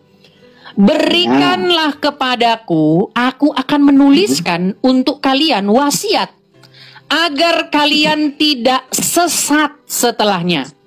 Kemudian Umar bin Khattab berkata, sesungguhnya Rasulullah SAW dikuasai oleh sakitnya dan di sisi kalian ada Al-Quran. Cukuplah untuk kita kitabullah. Kemudian orang-orang yang ada dalam rumah tersebut berselisih berpendapat. Sebagian di antara mereka berkata, berikan apa yang dipinta oleh Nabi oleh salam agar beliau menuliskan bagi kamu sesuatu yang menghindarkan kamu dari kesesatan. Sebagian lainnya mengatakan sama seperti ucapan Umar. Dan ketika keributan dan pertengkaran makin bertambah di hadapan Nabi, maka beliau berkata, menyingkirlah kalian. Ubaidillah berkata, Ibnu Abbas selalu berkata, musibah yang sebenar-benarnya musibah adalah penghalangan antara Rasulullah SAW dan penulisan wasiat untuk mereka disebabkan keributan dan perselisihan mereka. Sahih Muslim nomor 1637. Menurut ayat ini, Bang, hadis itu wasiat itu tidak jadi ditulis dan itulah kesesatan umat Islam hingga sampai saat ini. Akhirnya apa? Akhirnya boleh berdusta, boleh berbohong. Padahal, Bang, Muhammad ingin membuat pengakuan. Ikutilah oleh kalian Injil dan di dalamnya terdapat petunjuk dan cahaya supaya kalian tidak sesat, Bang. Jadi ayo, Bang, mari datang kepada Yesus, terimalah dia sebagai juru selamatmu, jadikanlah dia sebagai pemimpin junjungan di dalam hatimu, supaya yang memerintah di hatimu adalah Yesus, supaya ia berdaulat di hati kita. Ya Yesus, datanglah, memerintahlah di dalam hatiku. Harus seperti itu, Bang. Anda harus, Bang, di dalam hatimu, Bang, di dalam hatimu ada Muhammad yang memerintah, betul? Ada Muhammad yang memerintah, betul. Nah, makanya, Bang, ganti Muhammad, copot, pangkatnya dicopot. Mana? Pecat dia. Ganti dengan Tuhan Yesus. Itu, Bang. Iya. Silakan. Silakan. Nah, ketika Abang mengatakan bahwa itu berdusta, Anda salah di situ, Bang. Jadi bagaimana dengan pernyataan Yesus? Ya. Dengan pernyataan Yohanes sendiri. Kata Yesus di Yohanes 5 nomor 37, dia sebagai seorang utusan. Kemudian kata Yesus lagi, suaranya ketika dia dibaptis, ya, suaranya tidak pernah kamu dengar, rupanya tidak pernah kamu lihat. Coba satu-satu, Bang, yang mana dulu? Yang mana dulu? Oke, saya mau konfirmasi. Tadi saya sudah bilang, ya. Suaranya tidak bisa kamu dengar, rupanya tidak bisa kamu lihat. Di satu sisi lain, ya, Anda kan menyatakan bahwa Yesus ini telah hadir, menampakkan diri. Jadi yang mana yang benar, Bang? Berarti ada dusta di situ. Ketika Yesus kan Tuhan, ya kan? Bang Edis. Ya, silakan bicara dulu, Bang. Bicara dulu.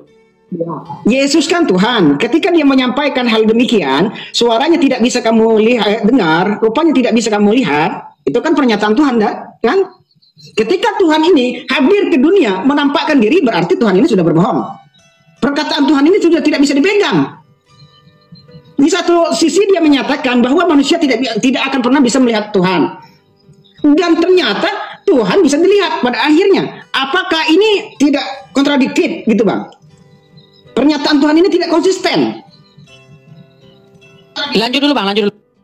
Benar nggak? Ada nggak yang salah di situ, Bang? Aduh, kok ditinggal? Mencret, Bang. Aduh. Mencret. Bang Edis. Sebentar, Bang. Saya lagi kamar mandi sebentar. Saya udah siaran, Bang, sampai bayangin, Bang, ya. Saya kalau khotbah itu 3 jam. Iya. Saya kalau khutbah, kalau saya ceramah sampai 3 jam. Tidak ada ustadz ataupun pastor ataupun pendeta yang khutbah diselingi oleh sampai dia ke kamar mandi, kagak ada. Cuman saya. Baik. Oke, saya balik dulu kamera saya. Mohon maaf teman-teman, saya barusan dari kamar mandi. Bang. Sudah 3 jam saya berceramah. Sebentar. Mencret. Bang, ada nggak ustadz yang di sela-sela ceramahnya numpang ke kamar mandi? Ada nggak pastor yang di sela-sela ceramahnya numpang kamar mandi? Cuman saya yang khotbah sambil diselangi izin kamar mandi karena saking lamanya. Baik, saya akan jawab pertanyaan Anda. Oke, itu ada di dalam. Saya tadi kamar mandi, Bang. Sorry ya. Nih, itu ada di dalam. Nih, sebentar.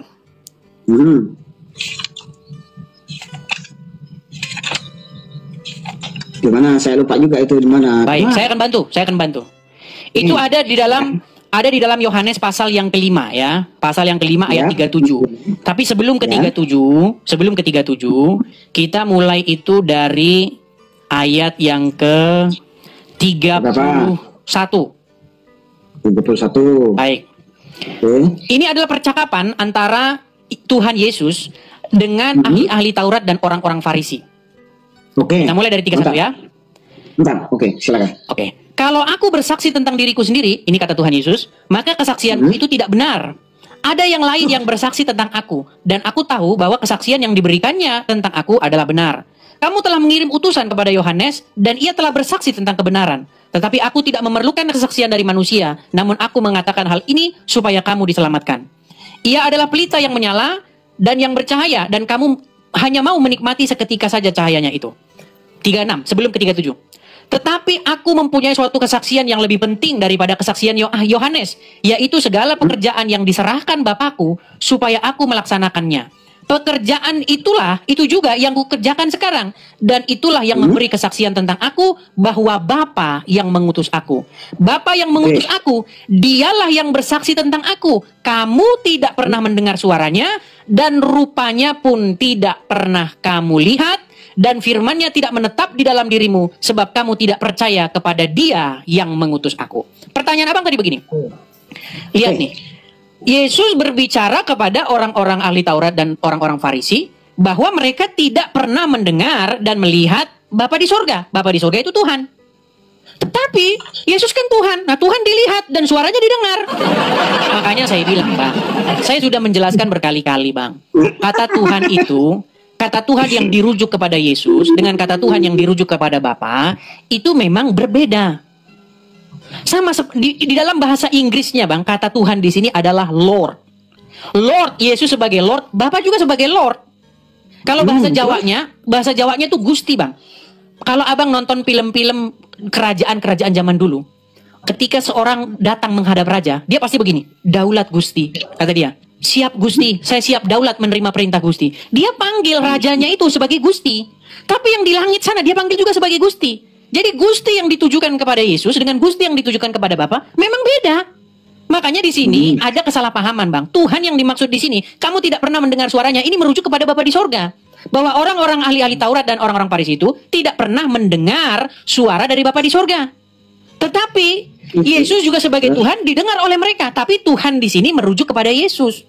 Makanya di dalam Al-Qur'an kata Tuhan itu sebentar, Bang. Ini sampai saya tutup baru Anda tanggapi. Kata Tuhan ini di dalam Al-Qur'an, kata yang sepadan dengan ini adalah Rabb.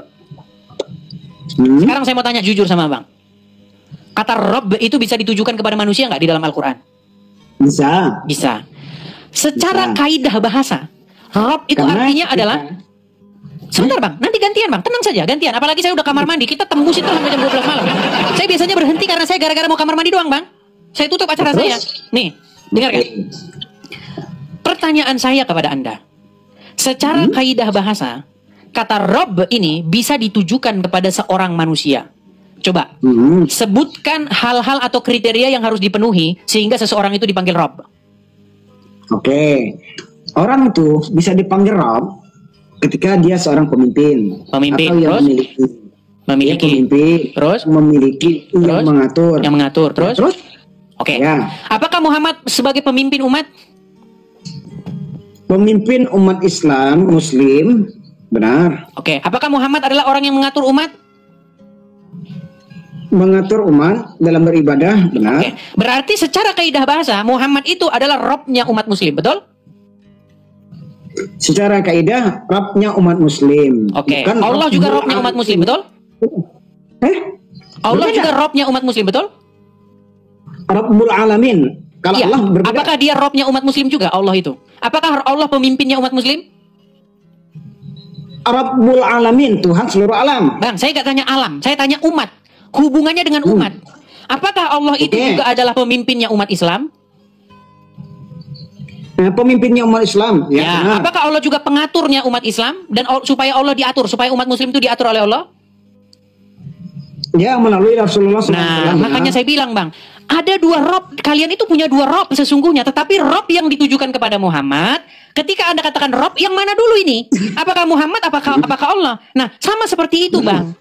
Jadi kalau kita benar-benar ingin memahami Quran dan ingin memahami Bible dengan sungguh-sungguh, kita harus mengerti mereka ini pakai bahasa apa. Saya cuma mau bilang ini kepada orang Kristen juga, ya. Tidak pernah ini, tolong nanti kalau kalian potong terserah. Kalian kan senangnya motong-motong saya. Perhatikan. Silakan kalian potong. Nanti dipotong, perhatikan. Sekali lagi. Tidak pernah Yesus dipanggil Tuhan oleh para murid-muridnya. Karena apa? Karena tidak ada. Sebentar. Karena tidak ada murid-murid itu yang berbahasa Indonesia. Loh, Terus? apakah murid-murid berbahasa Indonesia? Terus? Tidak. Murid-murid itu berbahasa Aramaik. Lalu Jadi dengan tidak- kata apa? Dengan sapaan apa? Sebentar, Bang. Dengan sapaan apa Yesus dipanggil oleh murid-murid? Dengan kata-kata Maran Yeshua. Maran. Seandainya murid-murid itu berbahasa Jawa, seandainya nih murid-murid berbahasa Jawa, maka murid-murid akan memanggil Yesus dengan panggilan Gusti. Iya. Udah Gusti dong. Iya, tetapi Bapa di sorga juga dipanggil Gusti. Sama-sama dipanggil Tuhan. Cuman yang jadi masalah, orang-orang tidak bisa membedakan mana Tuhan Yesus, mana Tuhan Bapa di sorga. Tuhan Yesus itu adalah Tuhan juga. Dia Gusti juga yang datang daripada Bapa di sorga. Makanya kata Tuhan Yesus, aku datang dan keluar dari Bapa di sorga. Jadi Yesus itu bukan Tuhan yang lain, bukan Gusti yang lain. Dia itu adalah pengejawantahan dari Gusti Bapa di sorga. Jadi menyembah Yesus itu bukan menyembah yang lain. Jadi berbakti, menjadikan Yesus berdaulat di hati kita, sesungguhnya itu adalah kehendak Bapa itu sendiri. Ketika Yesus memerintah di hati seseorang, di detik yang sama Bapa di sorga memerintah di hati seseorang. Jadi Bang, kekristenan itu Bang bukan berbicara mengenai politisme, tidak Bang. Kekristenan itu bagaimana Tuhan yang satu itu mengejawantahkan dirinya kepada umat manusia dengan perantaraan anaknya, yaitu Tuhan Yesus. Makanya saya bilang Bang, wahai saudara-saudaraku orang Islam, mari datang dan terimalah Yesus sebagai Tuhan kalian. Jangan kalian jadikan Muhammad sebagai Tuhan kalian, Bang. Kalian jangan menjadikan Muhammad sebagai Robmu. Jadikanlah Yesus sebagai Robmu. Udah. Itu. Selesai. Silakan. Udah. Nah, silakan. Oke. Lagi. Saya tidak menanyakan hal yang demikian, Bang. Yang saya tanyakan, ketika Tuhan ini berkata, suaranya tidak bisa kamu dengar, ya. Bukan tidak bisa, bukan tidak bisa. Kamu tidak mendengar suaranya, bukan kamu tidak bisa mendengar suaranya. Oke, kamu tidak bisa mendengar suaranya. Bukan tidak bisa Rupanya mendengar. tidak bisa. Bang, kamu tidak mendengar suaranya. Saya bacakan lagi nih. Bapa yang mengutus aku, dialah yang bersaksi tentang aku. Kamu tidak pernah mendengar suaranya. Dan rupanya pun tidak pernah kamu lihat. Ini perkataan Yesus kepada orang-orang ahli Taurat dan orang-orang Farisi tentang Bapa di sorga. Bahwa mereka tidak pernah mendengar suara Bapa di sorga. Tidak pernah mendengar suara di sini, bisa saja maknanya suaranya langsung tidak bisa didengar, ataupun pengajarannya tidak bisa. Itu maknanya bisa seperti itu, bisa dua makna. Bisa maksudnya suara secara visual audible tidak pernah didengar, ataupun pengajaran daripada Bapa di sorga tidak diterima oleh ahli-ahli Taurat dan orang-orang Farisi itu. Oke, ya. Nah, oke, bisa saya terima penjelasannya Abang di sini. Memang dikatakan suaranya tidak pernah kamu dengar, memang benar demikian, ya. Nah, tetapi di sini yang saya tanyakan kan, rupanya tidak pernah kamu lihat. Rupanya siapa? Rupanya ya Bapa. Iya, bukan Yesus kan? Oke. Ini tidak berbicara tentang Yesus, tapi berbicara tentang Bapa di sorga yang mengutus Tuhan Yesus. Loh, berarti Abang sudah menentang dong Yohanes 1:1. Apa yang ditentang di situ? Pada mulanya adalah firman. Firman itu bersama-sama dengan Elohim, dan firman itu adalah Elohim. Terus di mana? Apakah ini sudah tidak bertentangan, Bang? Tidak bertentangan, Bang. Gini loh, manusia ini itu dimensinya beda dengan dimensi para malaikat, dimensi Tuhan, dimensi Elohim. Beda, Bang. Kita hidup tidak dengan dimensi mereka. Kita ini hidup dalam ruang dan waktu, sementara para penghuni makhluk-makhluk surgawi ini tidak hidup dalam ruang dan waktu. Mereka tidak terikat oleh ruang dan waktu. Nah, bagaimana cara kita berkomunikasi dengan makhluk-makhluk spiritual ini? Saya kan belum Bang, firmannya, makanya di dalam perjanjian lama, firmannya itu selalu datang. Firman Tuhan datang kepada Abraham. Firman Tuhan datang kepada Musa.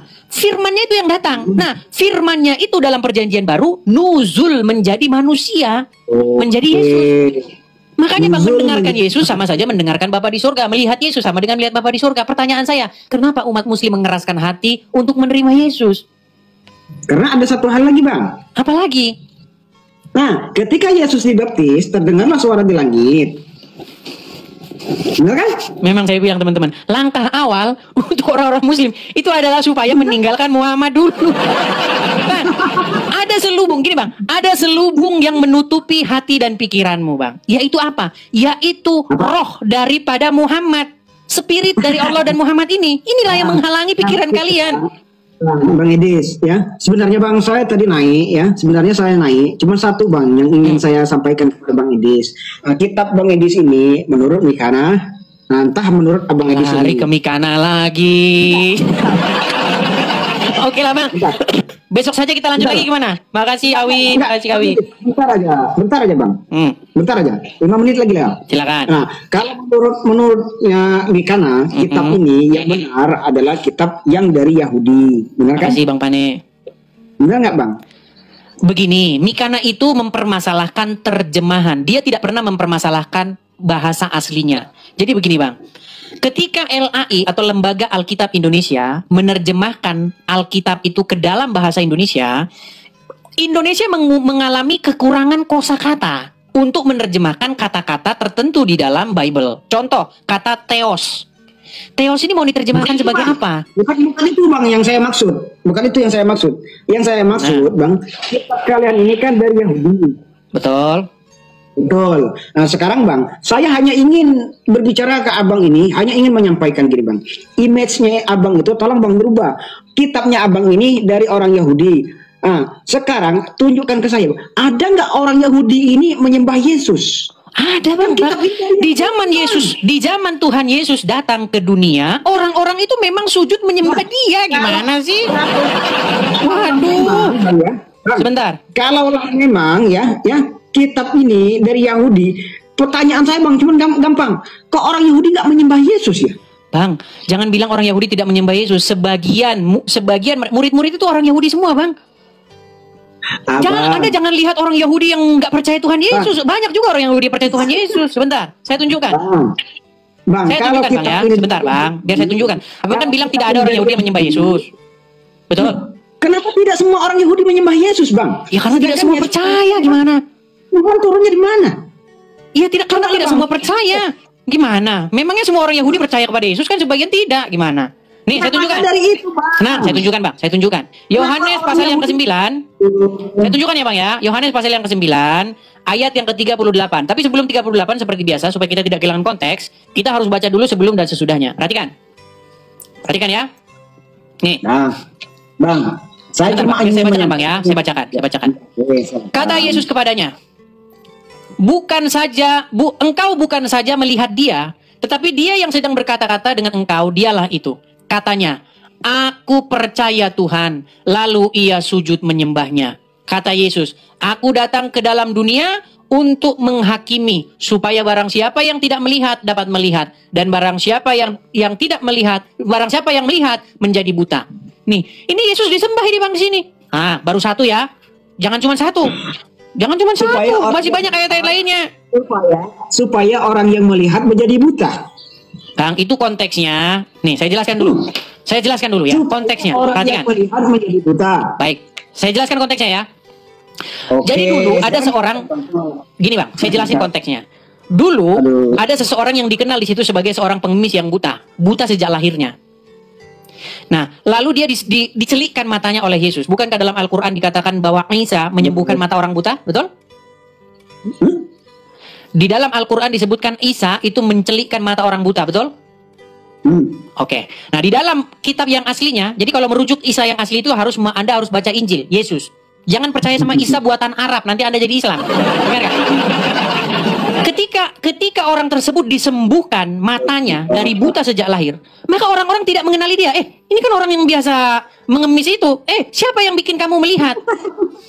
Orang yang disebut Yesus itu dialah yang menyembuhkan mataku katanya. Nggak percaya, dibawa orang tuanya. Sini. Bawa orang tuanya. Ahli-ahli Taurat ini kan seperti ulama-ulama Muslim sekarang ini. Berani kau melawan? Di demo nanti kantor Trans. Dengar dulu. Jadi ulama-ulama ini mereka telah mengambil posisi di tengah-tengah masyarakat sebagai orang yang sangat dihormati. Dipanggil orang tuanya. Benar nggak ini anakmu katanya? Benar. Dulu dia memang buta, tapi sekarang dia melihat. Tapi kesaksian tentang orang ini sendiri, dia ngomong begini. Kita tahu bahwa tidak ada sejak dahulu kala sampai sejak dunia ini dijadikan, tidak ada orang yang menyembuhkan mata orang buta sejak lahir. Bagaimana kamu tidak percaya kepada dia? Lalu ahli-ahli Taurat dan orang-orang Farisi yang kepala batu ini, mereka tetap tidak percaya kepada Yesus. Lalu apa kata Yesus? Supaya orang yang melihat menjadi buta. Iya, itu maksudnya orang-orang ahli Taurat tersebut. Mereka melihat tetapi mereka buta. Saya bacakan secara utuh. Makanya kamu baca Injil dulu, Bang. Saya bacakan ya. Supaya orang yang melihat menjadi buta. Baik, saya bacakan supaya Anda paham. Bacakan ya, supaya Anda paham. Bang Edi, di mana itu tadi tertulis? Baik, di Yohanes pasal yang ke-5. Oke, Yohanes pasal yang ke-5. Oh, ini yang serambi di Bethesda ya. Baik. Ya. Sesudah itu ada hari raya orang Yahudi dan Yesus berangkat ke Yerusalem. Di Yerusalem dekat pintu gerbang domba ada sebuah kolam yang dalam bahasa Ibrani disebut Bethesda. Ada 5 serambinya. Dan dalam serambi-serambi itu berbaring sejumlah orang besar sakit, orang-orang buta, orang-orang timpang, orang-orang lumpuh dan seterusnya. Supaya singkat, Bang, saya bacakan saja. Ketika Yesus melihat orang yang berbaring di situ dan ketika ia tahu bahwa orang itu lama dalam keadaan itu, berkatalah ia kepadanya, "Maukah engkau sembuh?" Jawab orang sakit itu kepadanya, "Tuhan, engkau melihat menjadi buta." Makanya teman-teman banyak orang Kristen bilang sama saya, "Edis, kamu ini tidak pernah membacakan Injil kepada Muslim." Kadang-kadang orang-orang yang kritik saya itu, dia tidak tahu yang saya hadapi ini Muslim. Saya harus sembuhkan dulu dia dari roh spirit Muhammad yang menguasai orang tersebut. Makanya dengarkan dulu, Bang. Ketika saya bacakan Injil, dengarkan dulu. Ya, biar selesai. Kenapa kalian ketakutan kalau saya bacakan Injil? Nanti lari arwah Muhammad dari situ. Roh Muhammad. Saya bacakan. Kata Yesus kepadanya, "Bangunlah dan angkatlah tilammu dan berjalanlah." Pada saat itu sembuhlah orang itu, lalu ia mengangkat tilamnya. Sebentar. Ini tertukar, teman-teman. Ini Yohanes pasal yang ke-5 tadi. Sebentar. Sabar. Itu masalah yang tadi. Tenang. Saya akan bacakan ya. Itu mengenai orang yang buta sejak lahir ya. Bentar.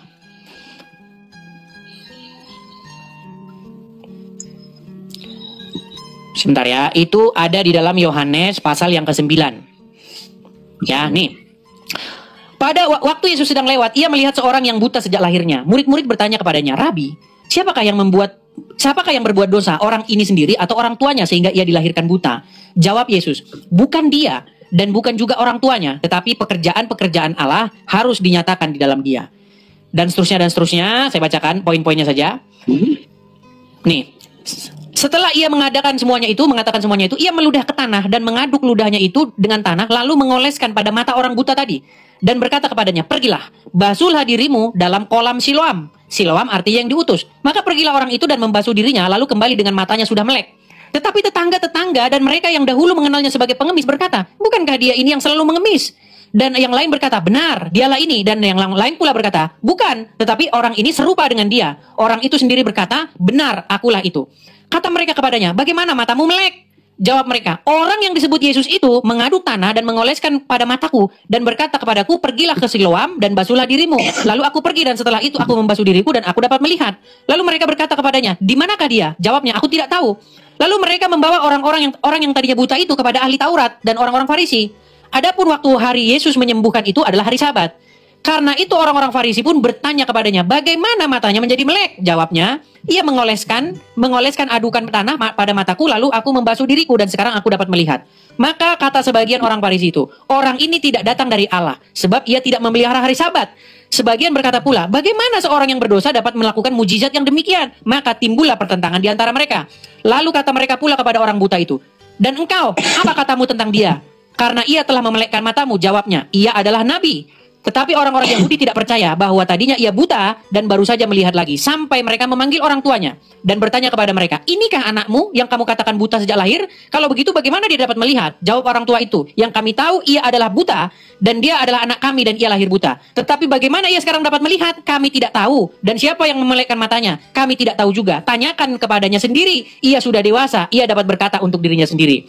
Orang tuanya berkata demikian karena mereka takut kepada orang-orang Yahudi. Sebab orang-orang Yahudi telah sepakat bahwa setiap orang yang mengaku Yesus sebagai Mesias akan dikucilkan.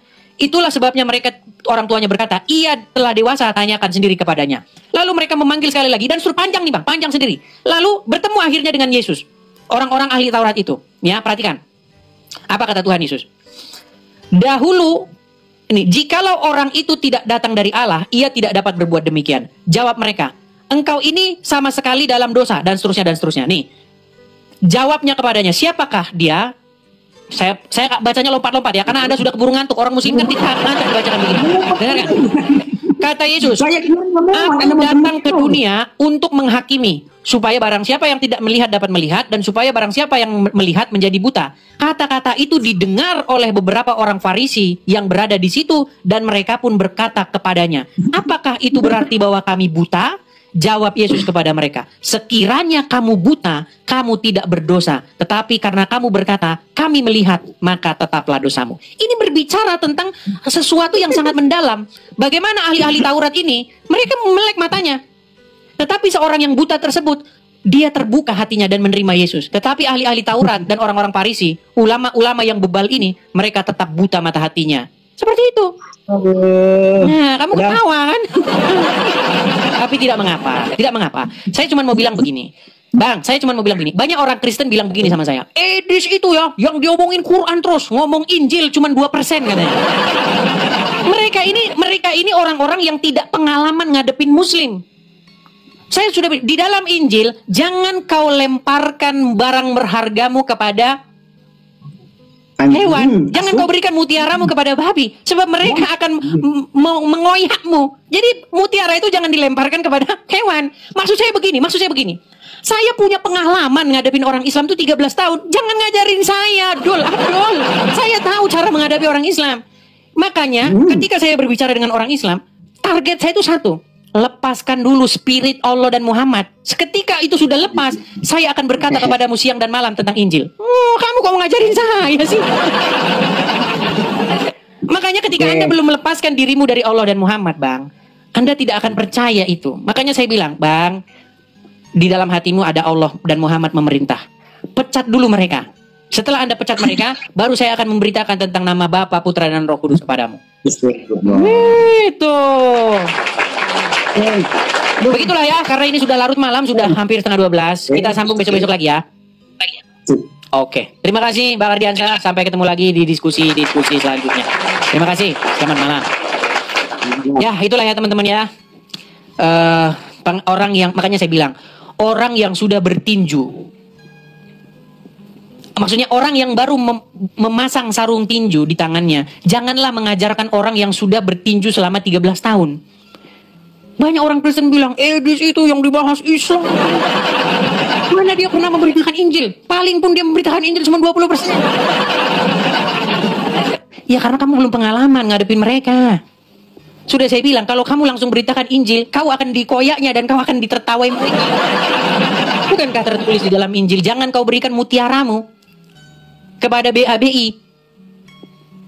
Karena BABI tidak tahu itu mutiara, yang ada kau dikoyaknya, kau dihantam sama BABI. Jadi kau jangan mengajari, pakailah caramu sendiri. Oke, kau punya caramu sendiri, gunakan caramu. Saya punya cara sendiri, bro. Dan saya itu udah pengalaman. Kau pikir saya ini gak pengalaman atau bagaimana?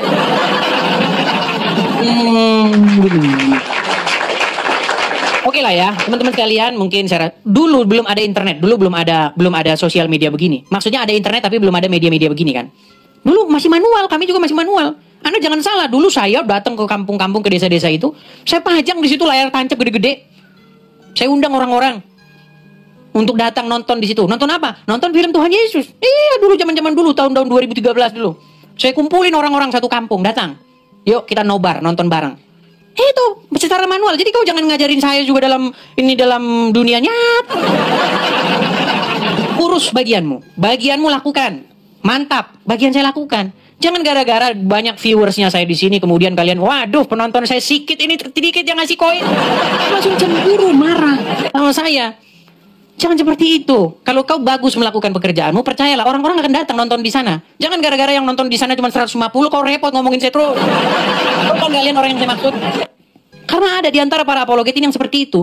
Iri melihat sesama apologetnya. Kenapa sih kau harus iri? Kalau yang nonton di situ 150, jangan kau iri sama yang nonton di sini 11.000. Tema kita hari ini itu adalah apa agama Muhammad sebelum ke Gua Hiro. Kemarin belum lanjut, Dis. Belum selesai kemarin. Gini, setiap hari itu punya tema masing-masing. Sekarang begini. Kenapa? Sebelum Muhammad umur 40, dia pergi kemana? Gimana? Sebelum Nabi Muhammad berumur 40. Orang Islam perginya ke masjid. Orang Hindu pergi ke pura. Orang Buddha pergi ke wihara. Orang Kristen pergi ke gereja. Nah, Muhammad sebelum umur 40 pergi kemana? Nabi Muhammad Shallallahu Alaihi Wasallam sebelum menerima wahyu dari Allah Subhanahu Wa Taala satu kali pun ia tidak pernah mengerjakan yang ditanya apa? Bentar dulu. Yang saya tanya dia saya jelaskan. Tenang. Iya saya jelaskan. Pergi Anda mau cari dia? tahu pergi kemana? Anda mau cari tahu? Hah? Saya mau jelaskan ini dari awal Nabi Muhammad Shallallahu Alaihi Wasallam sebelum menerima wahyu. Saya tahu ini framingmu ini pasti Anda ajak saya untuk menyumbang Reza, Muhammad pergi kemana sebelum umur 40? Yang pastinya tidak melakukan persembahan apa yang dilakukan pada Pergi kemana dia? Bentar. Berarti ateis dia, ateis.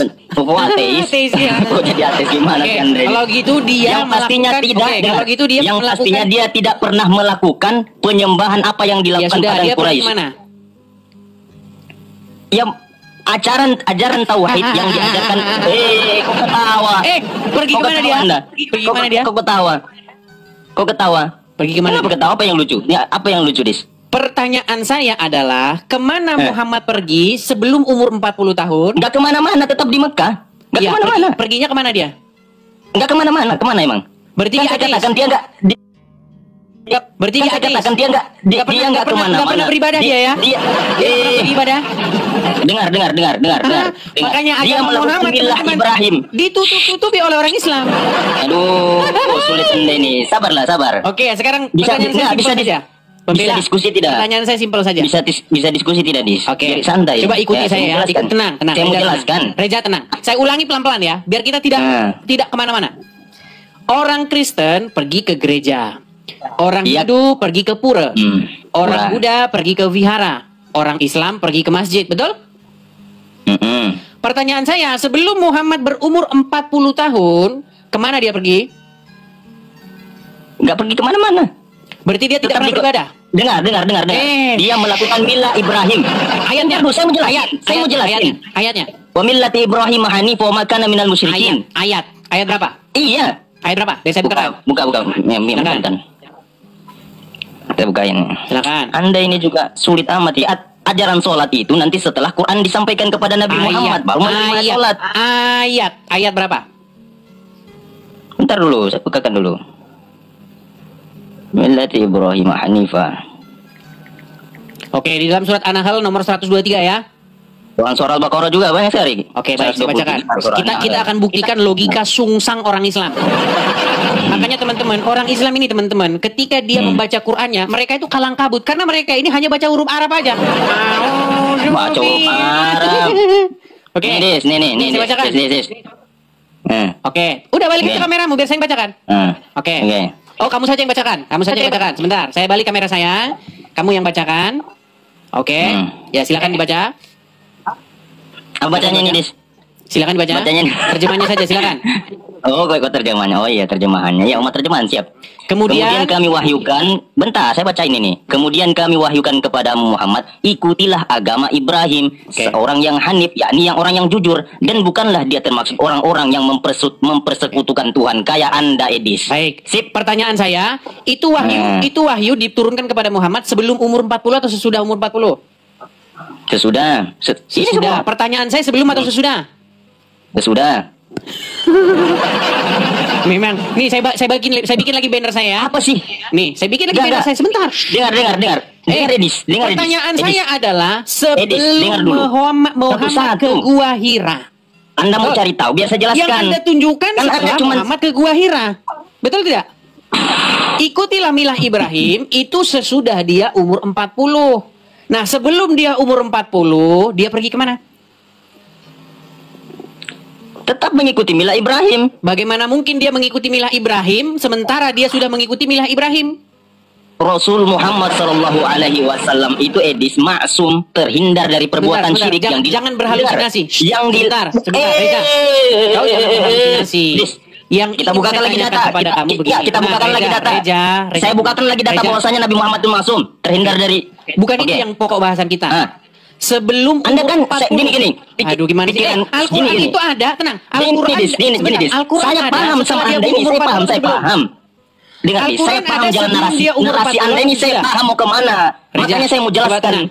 Tenang. Narasi Anda mau gini, kalau kamu mau diskusi yang bagus, coba kamu ikuti atau hargai hostnya. Saya ini hostnya, oke? Saya paham itu dia. Cuman saya tahu narasi Anda itu Anda mau giring saya kemana, saya paham. Reza, tenang Reza. Tarik napas dulu, tarik napas. Tidak bisa Anda bodohi saya, Anda bisa. Tidak bisa. Gak usah kayak begitulah. Ayo. Nah, ya biar kau tenang, tarik napas. Hembuskan. Udah tenang ya, udah tenang. Baik. Saya tahu jalan pikiranmu, Edis. Anda mau giring saya kemana? Al-Quran itu kan ada setelah Muhammad umur 40 tahun. Baru wahyu itu ada, betul? Terus? Sebelum Al-Quran diturunkan kepada Muhammad, konon Muhammad menerima Al-Quran itu pertama kalinya di Gua Hira pada waktu umur 40. Iya, saya paham itu. Anda mau giring saya kemana? Saya paham. Pertanyaan saya ini, sebelum dia jadi nabi atau sesudah jadi nabi? Tetap melakukan milah Ibrahim karena Nabi Muhammad SAW menjamin maksum. Oke, di mana ayatnya? Saya mau kasih dalil lagi. Saya mau kasih dalil lagi. Milah Ibrahim sebelum dia jadi nabi. Saya mau kasih dalil lagi. Hah? Silakan. Oke, biar jadi. Suara saya ketimpa. Saya nggak pakai soundcard ini, saya nggak pakai soundcard. Apakah suara saya ketimpa dengan suara dia, teman-teman?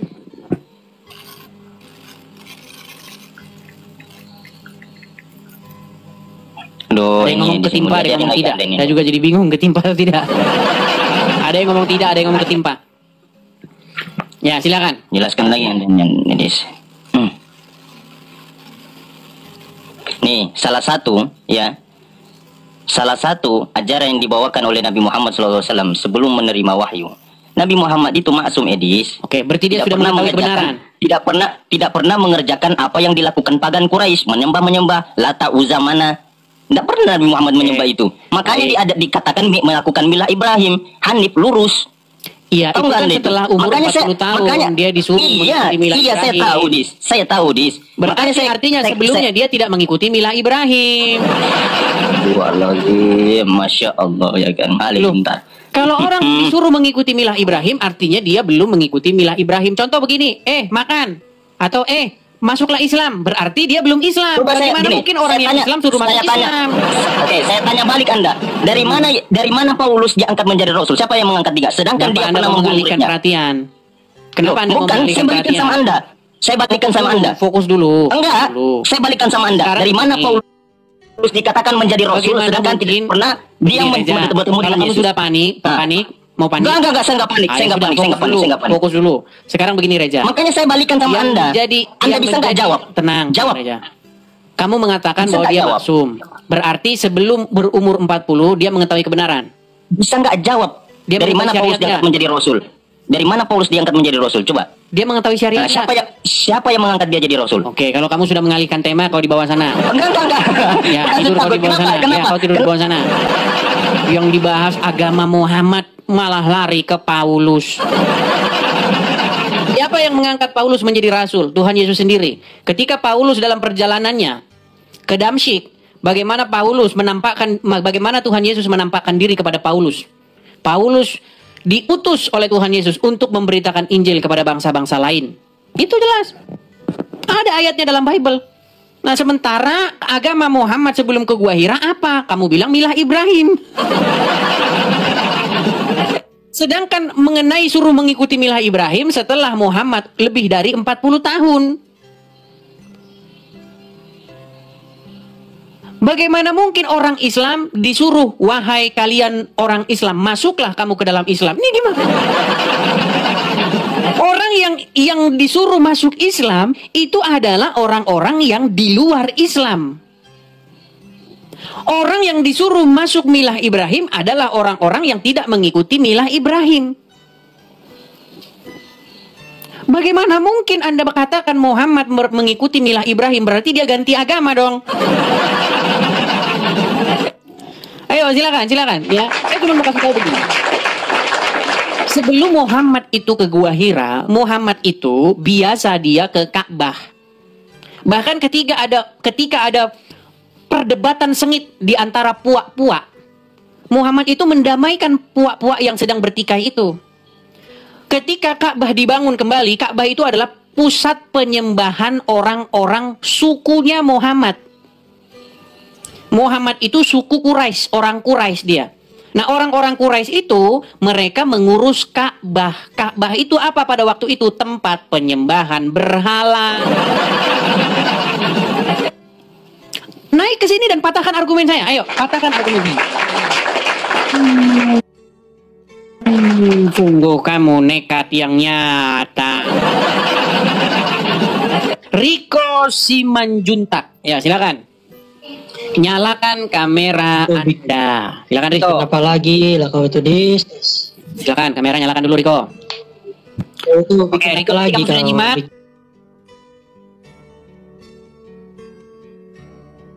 Sudah nyimak? Ya. Oke, Riko. Sebelum Muhammad ke Gua Hira, kemana dia beribadah? Kau bagusin dulu sinyalmu kau bagusin dulu. Setahun kau jawab pertanyaan saya. Ayo silakan. Kita kasih naik, ada Daeng Sahrul. Ya, Daeng Sahrul, silakan nyalakan kameranya. Di sini. Hai Daeng Sahrul. Apa kareba Daeng Sahrul? Ya, kenapa itu Edis yang kau selalu bilang itu? Saya tanya belum kau jawab Daeng Sahrul. Ya, tunggu dulu Edis. Kau apa kabar Daeng Sahrul? Apa oke, bagus. Daeng Sahrul, kenapa kepalamu tidak ada lehernya? Coba naik ke atas. Begitu kita diskusi, jangan kau lari kemana-mana. Oke. Daeng Sahrul dengar, kau dengar dulu biar kau jawab dulu pertanyaanku Daeng Sahrul. Dengar. Oke. Orang Kristen ke gereja, orang Hindu ke pura, orang Buddha ke wihara, orang Islam ke masjid. Pertanyaan saya, sebelum Muhammad berumur 40 tahun, kemana dia pergi? Ke kelenteng kah? Atau kemana? Maksudnya 40 tahun? Sebelum dia umur 40 tahun, dari umur 0, 1, 2, 15 tahun, 17 tahun, 18 tahun, 30 tahun, kemana dia pergi? Apakah dia seorang ateis? Boleh saya bicara? Silakan. Apakah Anda sudah tahu sejarahnya kah? Apakah sudah tahu perjalanannya? Menurut buku-buku sirah yang saya baca dan menurut hadis-hadis yang saya baca, Muhammad itu biasa pergi ke Mekah dan disimpulkan dia adalah seorang penyembah berhala bersama kaum dan puaknya. Itu pendekatannya mana? Baik, saya tunjukkan dalilnya. Baik. Ya, begitu. Kita akan tunjukkan dalil-dalilnya. Iya, sampai akhirnya dia akan menggantikan agama Quraisy itu dicampur aduk dengan Yahudi dan Nasrani. Baik. Iya, tenang dong. Saya akan tunjukkan. Sabar ya. Santai kita kok ya. Santai ya. Oke, baik. Banyak penonton nih, 11 orang ini. Banyak kawan saya ini yang nonton sama saya juga ini. Mana sudah ini? Ya, sabar. Saya sudah menunjukkan. Nih. Lihat ya. Aku mau tahu. Di hadis kah itu? Sabar. Iya, di hadis juga ada ya, nih. Nih ya. Di dalam Al-Qur'an ada. Di dalam buku.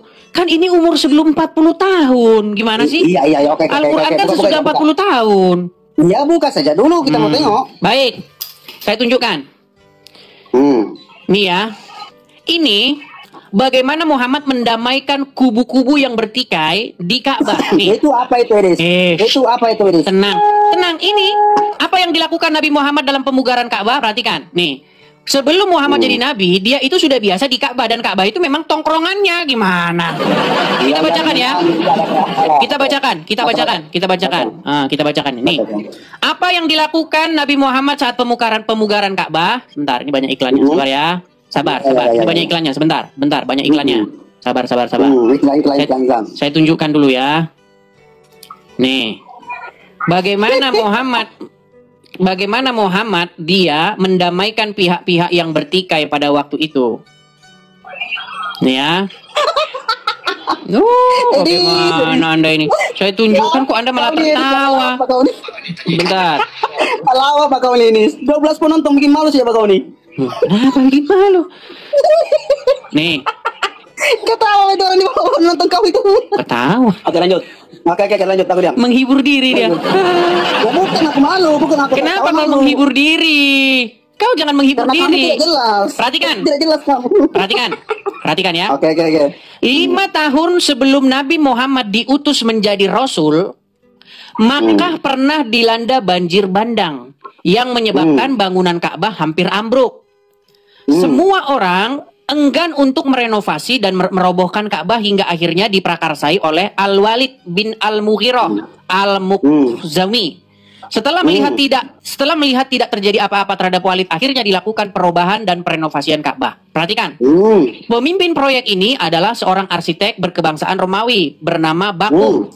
Tatkala pengerjaan sampai pada peletakan Hajar Aswad, setiap kabilah berselisih tentang siapa yang paling berhak mendapatkan kehormatannya meletakkan tempat Ka'bah itu, tempat batu Hajar Aswad. Dan pertikaian ini berlangsung sampai 4 atau 5 malam. Bahkan semakin meruncing hingga hampir terjadi peperangan.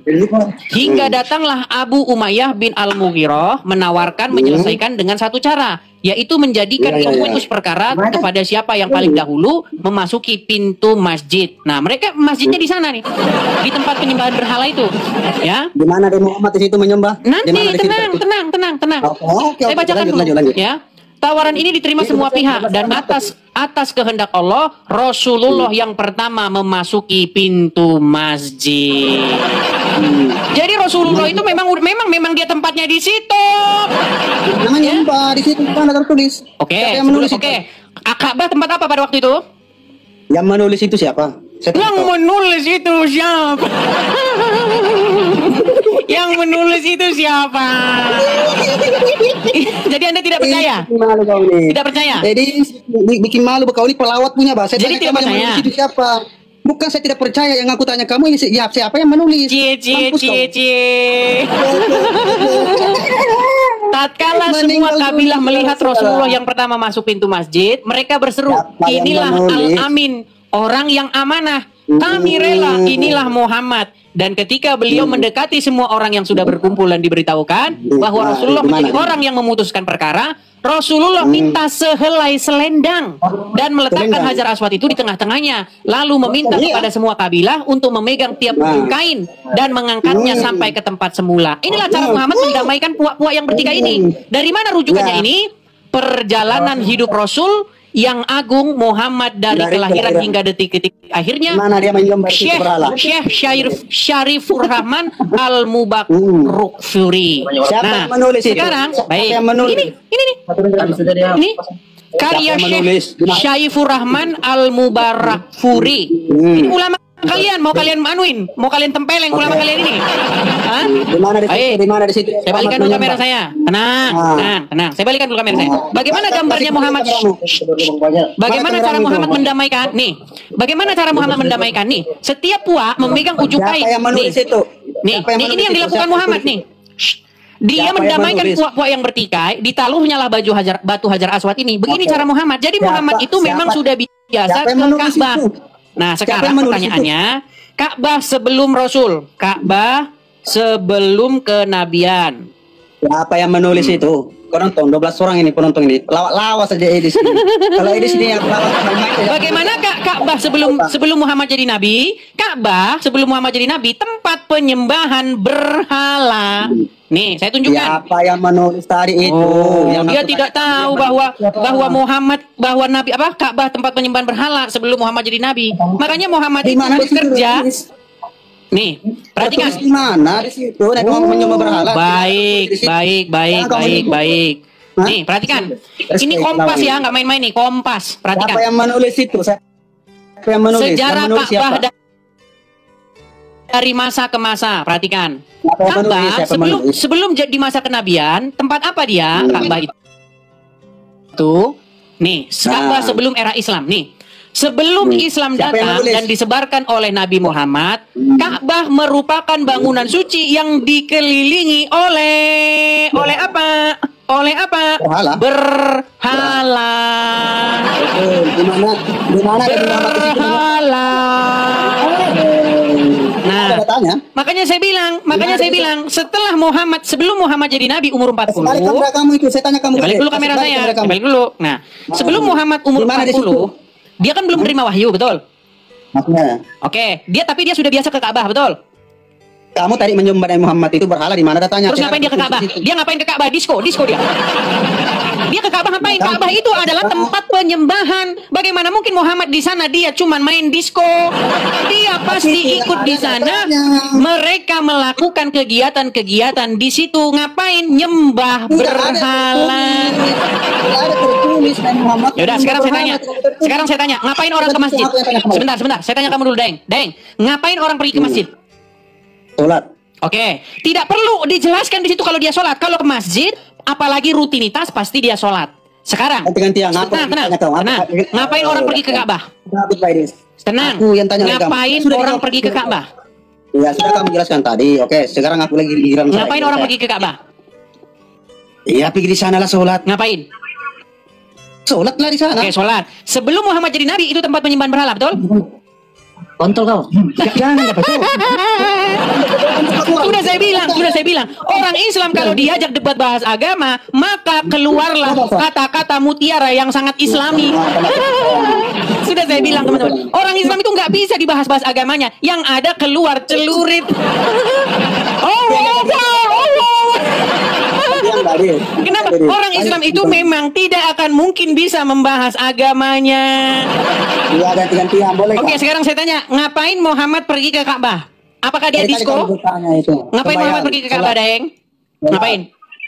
Di sana dia sholat. Oke, Sembahyang. sebelum dia jadi nabi, Ka'bah tempat apa? Sebelum jadi nabi memang di situ ada berhala, tapi bukan Nabi Muhammad itu menyembah berhala. Di mana katanya? Terus dia nyembah siapa di sini? Dia masuk ke rumah penyembahan berhala, betul? Tapi tidak ada datanya di situ tertulis Nabi Muhammad. Tidak menyembah ada berhala. datanya. Baik, saya tunjukkan ayat Quran. Saya akan menunjukkan ayat Quran yang menggambarkan bagaimana Muhammad sebelum dia diangkat jadi nabi. Perhatikan. Di dalam surat Abasa ayat yang keempat, saya tunjukkan. Sebelum Muhammad jadi nabi, ngapain dia? Apakah dia mengerti dengan kebenaran? Saya tunjukkan bahwa Muhammad adalah seorang penyembah berhala. Bisa-bisanya Anda katakan Muhammad itu tidak pernah menyembah berhala. Nih, saya ada tunjukkan. datanya. Di mana ada datanya? Carilah di dalam Al-Quran kalau Saya ada. balikan dulu kamera saya. Saya balikan dulu Tidak kamera ada, saya. kita santai. Baik. Diskusi. Baik, di dalam surat Ad-Duha ayat yang keempat, Parah. Ya. apa dikatakan di sini? Baik. Biar saya ngarapi nih. Nih. Tenang saja nih orang. Di Bukan saya dalam emosi, saya surat tidak ada emosi, Ad-Duha bro. Tidak ada emosi. dikatakan Apa bahwa emosi? Kalau Muhammad kita itu diskusi, kita adalah emosi. seorang. Itu yang baik. Nih, Karena kita lawan Ad-Duha dengan ayat yang botol. ke-6. Ini perhatikan. Ad-Duha ayat yang ke-6. Perhatikan. Oke. Surat Ad-Duha ayat yang ke-6. Bukankah dia mendapatimu sebagai seorang yatim? Lihatlah terjemahannya dirubah oleh orang-orang Islam. Lihat. Apa di sini dikatakan? Dikatakan bahwa Muhammad nih, dan dia mendapati kamu sebagai seorang yang bingung. Kata bingung ini dikatakan dolan. Ini sama dengan ayat surat Al-Fatihah ya, dikatakan walad dolin. Janganlah tunjukkan kami ke jalan yang sesat. Nih, kita bacakan tafsir Kementerian Agama ya. Bacakan tafsir Kementerian Agama. Tafsir ringkas Kementerian Agama Republik Indonesia surat Ad-Duha ayat yang ke-7. Dan bukankah dia juga mendapatimu sebelum menjadi nabi sebagai seorang yang bingung karena belum mengetahui akidah dan hukum yang benar? Pertanyaan saya, sebelum Muhammad umur 40, dia tahu akidah dan hukum yang benar nggak? Itu umur berapa itu, Dis? Di mana di situ Nabi Muhammad menyembah berhala? Tunjukkan Dan datanya. bukankah dia juga mendapatimu sebelum menjadi nabi sebagai seorang yang dolan? Dolan ini sesat. Karena belum Berapa umurnya mengetahui di situ? akidah dan hukum Umur yang berapa di benar. situ? Lalu dia Umur memberikan berapa di situ? petunjuk melalui wahyu dan membimbingmu sampai akhir hayatmu. Perhatikan. Umur berapa di situ dia bingung? Sebelum umur berapa 40. dia? Umur berapa? Sebelum 40. Artinya umur 0 Iyalah, sampai sebelum 39. 40. Sebelum 40 umurnya berapa? 3 tahun. 0 sampai 7 tahun, 39. tahukah? Hah? 0 sampai Tertulis 39. Tertulis di mana? Ya sebelum umur 40 ya 0 sampai 39 lah Abdul. Tertulis di mana? Oke, umur berapa Muhammad dapat wahyu? Tertulis di mana? Selesaikan dulu baru ke sana. Ah, sudah. Ade. Kau lebih Dari bagus momen kau kamu. sana. Kau pergi sana Tempat laut main-main kau. sama Hati-hati ya. main-main adu cupang sana. Nah, kau tidur di sana.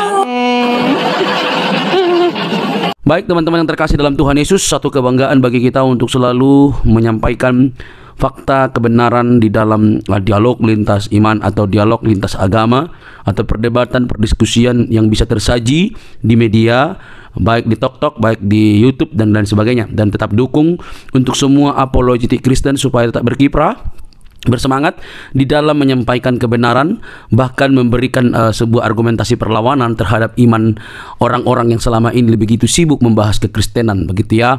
Jadi dukung. Kalau misalnya kayak Bang Edis meminta support dari teman-teman, sudah ada selalu disampaikan di dalam setiap dialognya, dukung. Karena itu penting untuk kita doakan dan dukung supaya penyampaian-penyampaian tentang kebenaran itu semakin baiklah ya, semakin nyaman, semakin bisa dikerjakan dengan baik. Oke teman-teman, satu kesukaan dan kebanggaan bagi kita bahwa kita diberi hak jawab teman-teman untuk memberi pertanggungjawaban terhadap iman kita yang disalahpahami oleh banyak orang, khususnya agama yang baru lahir di abad ke-7, abad ke-6 ke-7, yang notabene itu tidak mengenal lagi siapa itu Yesus Kristus yang sudah final dan sudah menjadi Tuhan tanpa sebenarnya mereka pun ada. Tidak perlu mereka Yesus tetap jadi Tuhan begitu ya. Itu agak keras gitu ya. Agama yang baru lahir di abad ke-6 dan ke-7 yang menganggap dirinya sempurna, paling sempurna gitu ya. Ya. Semua agama sih mengklaim bahwa dirinya sempurna sih. Tidak ada agama yang mengatakan kami nggak sempurna. Semua agama itu pasti mengklaim dirinya sempurna. Ya, tidak ada agama-agama tertentu mereka paling sempurna, nggak ada itu. Kalau ada begitu sudah berbeda cerita itu. Jadi semua agama itu bisa mengklaim diri sempurna. Nah, tapi kenapa orang Kristen tidak mengklaim agamanya sempurna? Itu menjadi pertanyaan menarik kan? Kenapa orang Kristen itu tidak mengklaim agamanya sempurna? Karena orang Kristen itu tidak mengejar agama. Orang Kristen itu tidak mengejar agama, dan Yesus Kristus tidak datang untuk membuat agama. Itu yang penting Anda tahu. Yesus Kristus itu datang bukan untuk mendirikan agama, bukan untuk mengajarkan agama, bukan. Tapi dia datang untuk keselamatan, untuk keselamatan umat manusia berdosa. Kalau Yesus datang untuk sekedar beragama, yang ngapain dia mendirikan agama Kristen? Dia kan dari golongan Yahudi, suku Yahudi, orang Yahudi. Bahkan dia mengikuti tradisi Yahudi. Ya harusnya dia menegakkan Yahudi dong, ya kan? Jadi untuk apa dia mendirikan agama gitu ya? Nah teman-teman yang terkasih, sampai di sini semoga kalian bisa mengerti bahwa kekristenan itu bukan soal agama, tapi soal keyakinan atau iman yang dinyatakan secara mutlak di dalam diri Yesus Kristus sebagai Tuhan dan Juru Selamat pribadi. Jadi Kristen itu pengikut Kristus. Ya, pengikut Kristus itu berarti belajar dari Kristus, hidup oleh karena perkataan Kristus. Jadi harus hidupnya itu sesuai dengan apa yang dikatakan oleh Kristus. Murid ya, bukan beragama gitu. Nah teman-teman, kalau kita bisa melihat dan menyimak dengan teliti, hal itu memang perlu untuk kita garis bawahi supaya tidak mudah ngamukan gitu ya. Orang Kristen itu tidak membela Tuhan, Tuhan yang membela umatnya. Jangan salah ya, itu harus dibedakan. Orang Kristen itu bukan beragama untuk membela Tuhan. Tuhan yang membela umatnya, Tuhan yang membela manusia. Kalau manusia membela Tuhan, berarti siapa yang lemah? Kan gitu pertanyaan lanjutan. Kalau manusia yang bela Tuhan, berarti siapa yang lemah? Tuhan apa manusia?